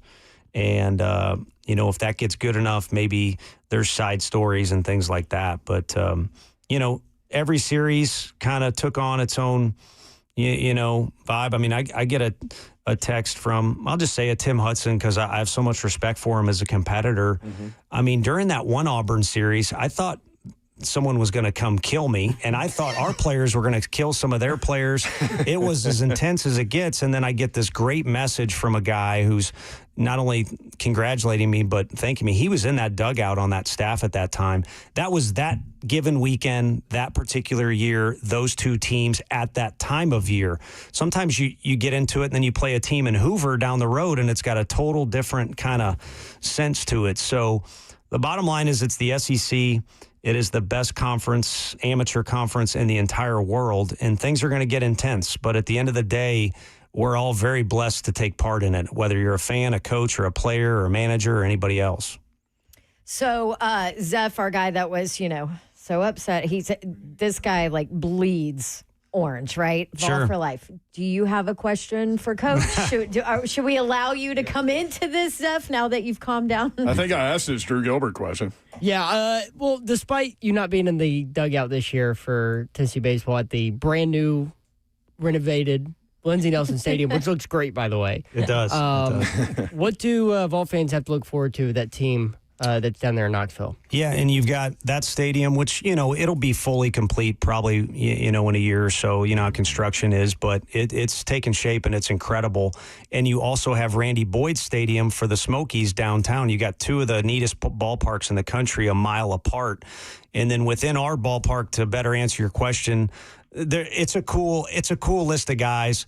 But Levi Clark, I really feel like is a comparable guy to what Pete Alonso was at Florida. I'm not saying Pete Alonso now in the big leagues, so don't go too crazy with that. I wanted to tell him in person. I haven't, so now I'm just announcing it to the world. But Henry Ford is also a big right-handed hitter, and those two guys in that lineup are going to create a massive problem for pitchers, especially when those two guys are coming up. And there's countless others, too, and those guys were great during the fall on the position side. On the pitching side, it took a lot to get Cameron Appenzeller and Jackson Estes, two of the best lefties in the country, on that campus. And so they're freshmen that'll be there for 3 years that I think are both first rounders. But they're young. They're going to need time to learn, and they should learn from Evan Blanco and Brandon Arvidsson, two older left-handed pitchers. One came via the transfer portal when Virginia made the coaching change, and Blanco, he's probably, and the guys will maybe get mad at me, if I was starting a business tomorrow off this year's team, I'd probably hire Blanco first. Much love to everybody else. And then Brandon Arvidsson is such a neat story because he's just matured. He comes from an unreal family. He struggled to really formulate a role last year, but he basically beat Texas by himself. We had him on 3HL right after that. Yeah. He was in a groove. He's just a neat kid, and he's like a cool, now that I'm out of there, I mean, as soon as his eligibility's up, I'd have a beverage with that guy. He's a fun hang. He's just a really cool kid. And to see him come into his own is pretty awesome. So power hitting and left-handed pitching are two elements of good teams. And there'll be others that do things too, but that's a good group. So Tennessee got it right with Josh Elander? Yeah, I think there's no question. And if you're going to go outside of that, I think, my input was, I think, welcomed at times and not welcomed at times. So I was trying to walk a tight line there. And at one point I just said, you better make dang sure it's someone that's clearly better. And I don't know how you do that, but I think for a radio conversation, it's a good way to put it. That's clearly better if you're not going to choose this guy because of the synergy, how much he's contributed, how well he knows the program, the players love him. So undoubtedly the right move. And I think it's going to provide for a much better spring. But I think that mojo that I talked about with the fan base and the band and the cheerleaders and everything else is not going to get interrupted. I think I'm pretty good at recruiting pitchers. Maybe I don't know what else I got to offer other than some entertainment every now and then. So we were entertained. Yeah, you don't. I might serve the community better by coming and hanging out with you all. So they'll be fine without a coach or two. That vibe will continue and it'll get even better in that big old stadium we're talking about. Well, it's hard to put into words your impact on the University of Tennessee. So as a VFL, and I know Slay and Zeph think the same thing. Thank you. Thank you. Thank you, guys. It means a lot. Cool. And if there's ever something I can do, I can get a Barry Bonds autograph for somebody or something like that. Let me know. We need a show trip out to San Fran. Yeah. So now that we talked through all this, you can just come hang out and we'll just talk about whatever's going on in the world. Yeah. I'm down. Whenever you're in Nashville, hey, thanks for making the time to do this. Really appreciate it. And, thank you all. It means a lot to us, man. Congrats on the gig. Thank you. A lot of new Giants fans in the state of Tennessee. So we'll be following the new path, man. I appreciate you. There he is, Tony Vitello. More 3HL coming up tomorrow. Greg Cosell will break down NFL film. Big Savagery, Ramon Foster, another VFL, will join us as well. Surrounded. You are surrounded. That's how it's supposed to be. Tony V said, as you should be. All right, we appreciate you guys including us in your day and in your lives. We do not take that for granted, nor do we take that lightly. Hopefully, we were able to put a smile on your face no matter what you're going through. Have a great night. Good night. God bless. See ya. Wouldn't want to be you unless you were the one and only Coach Tony Vitello.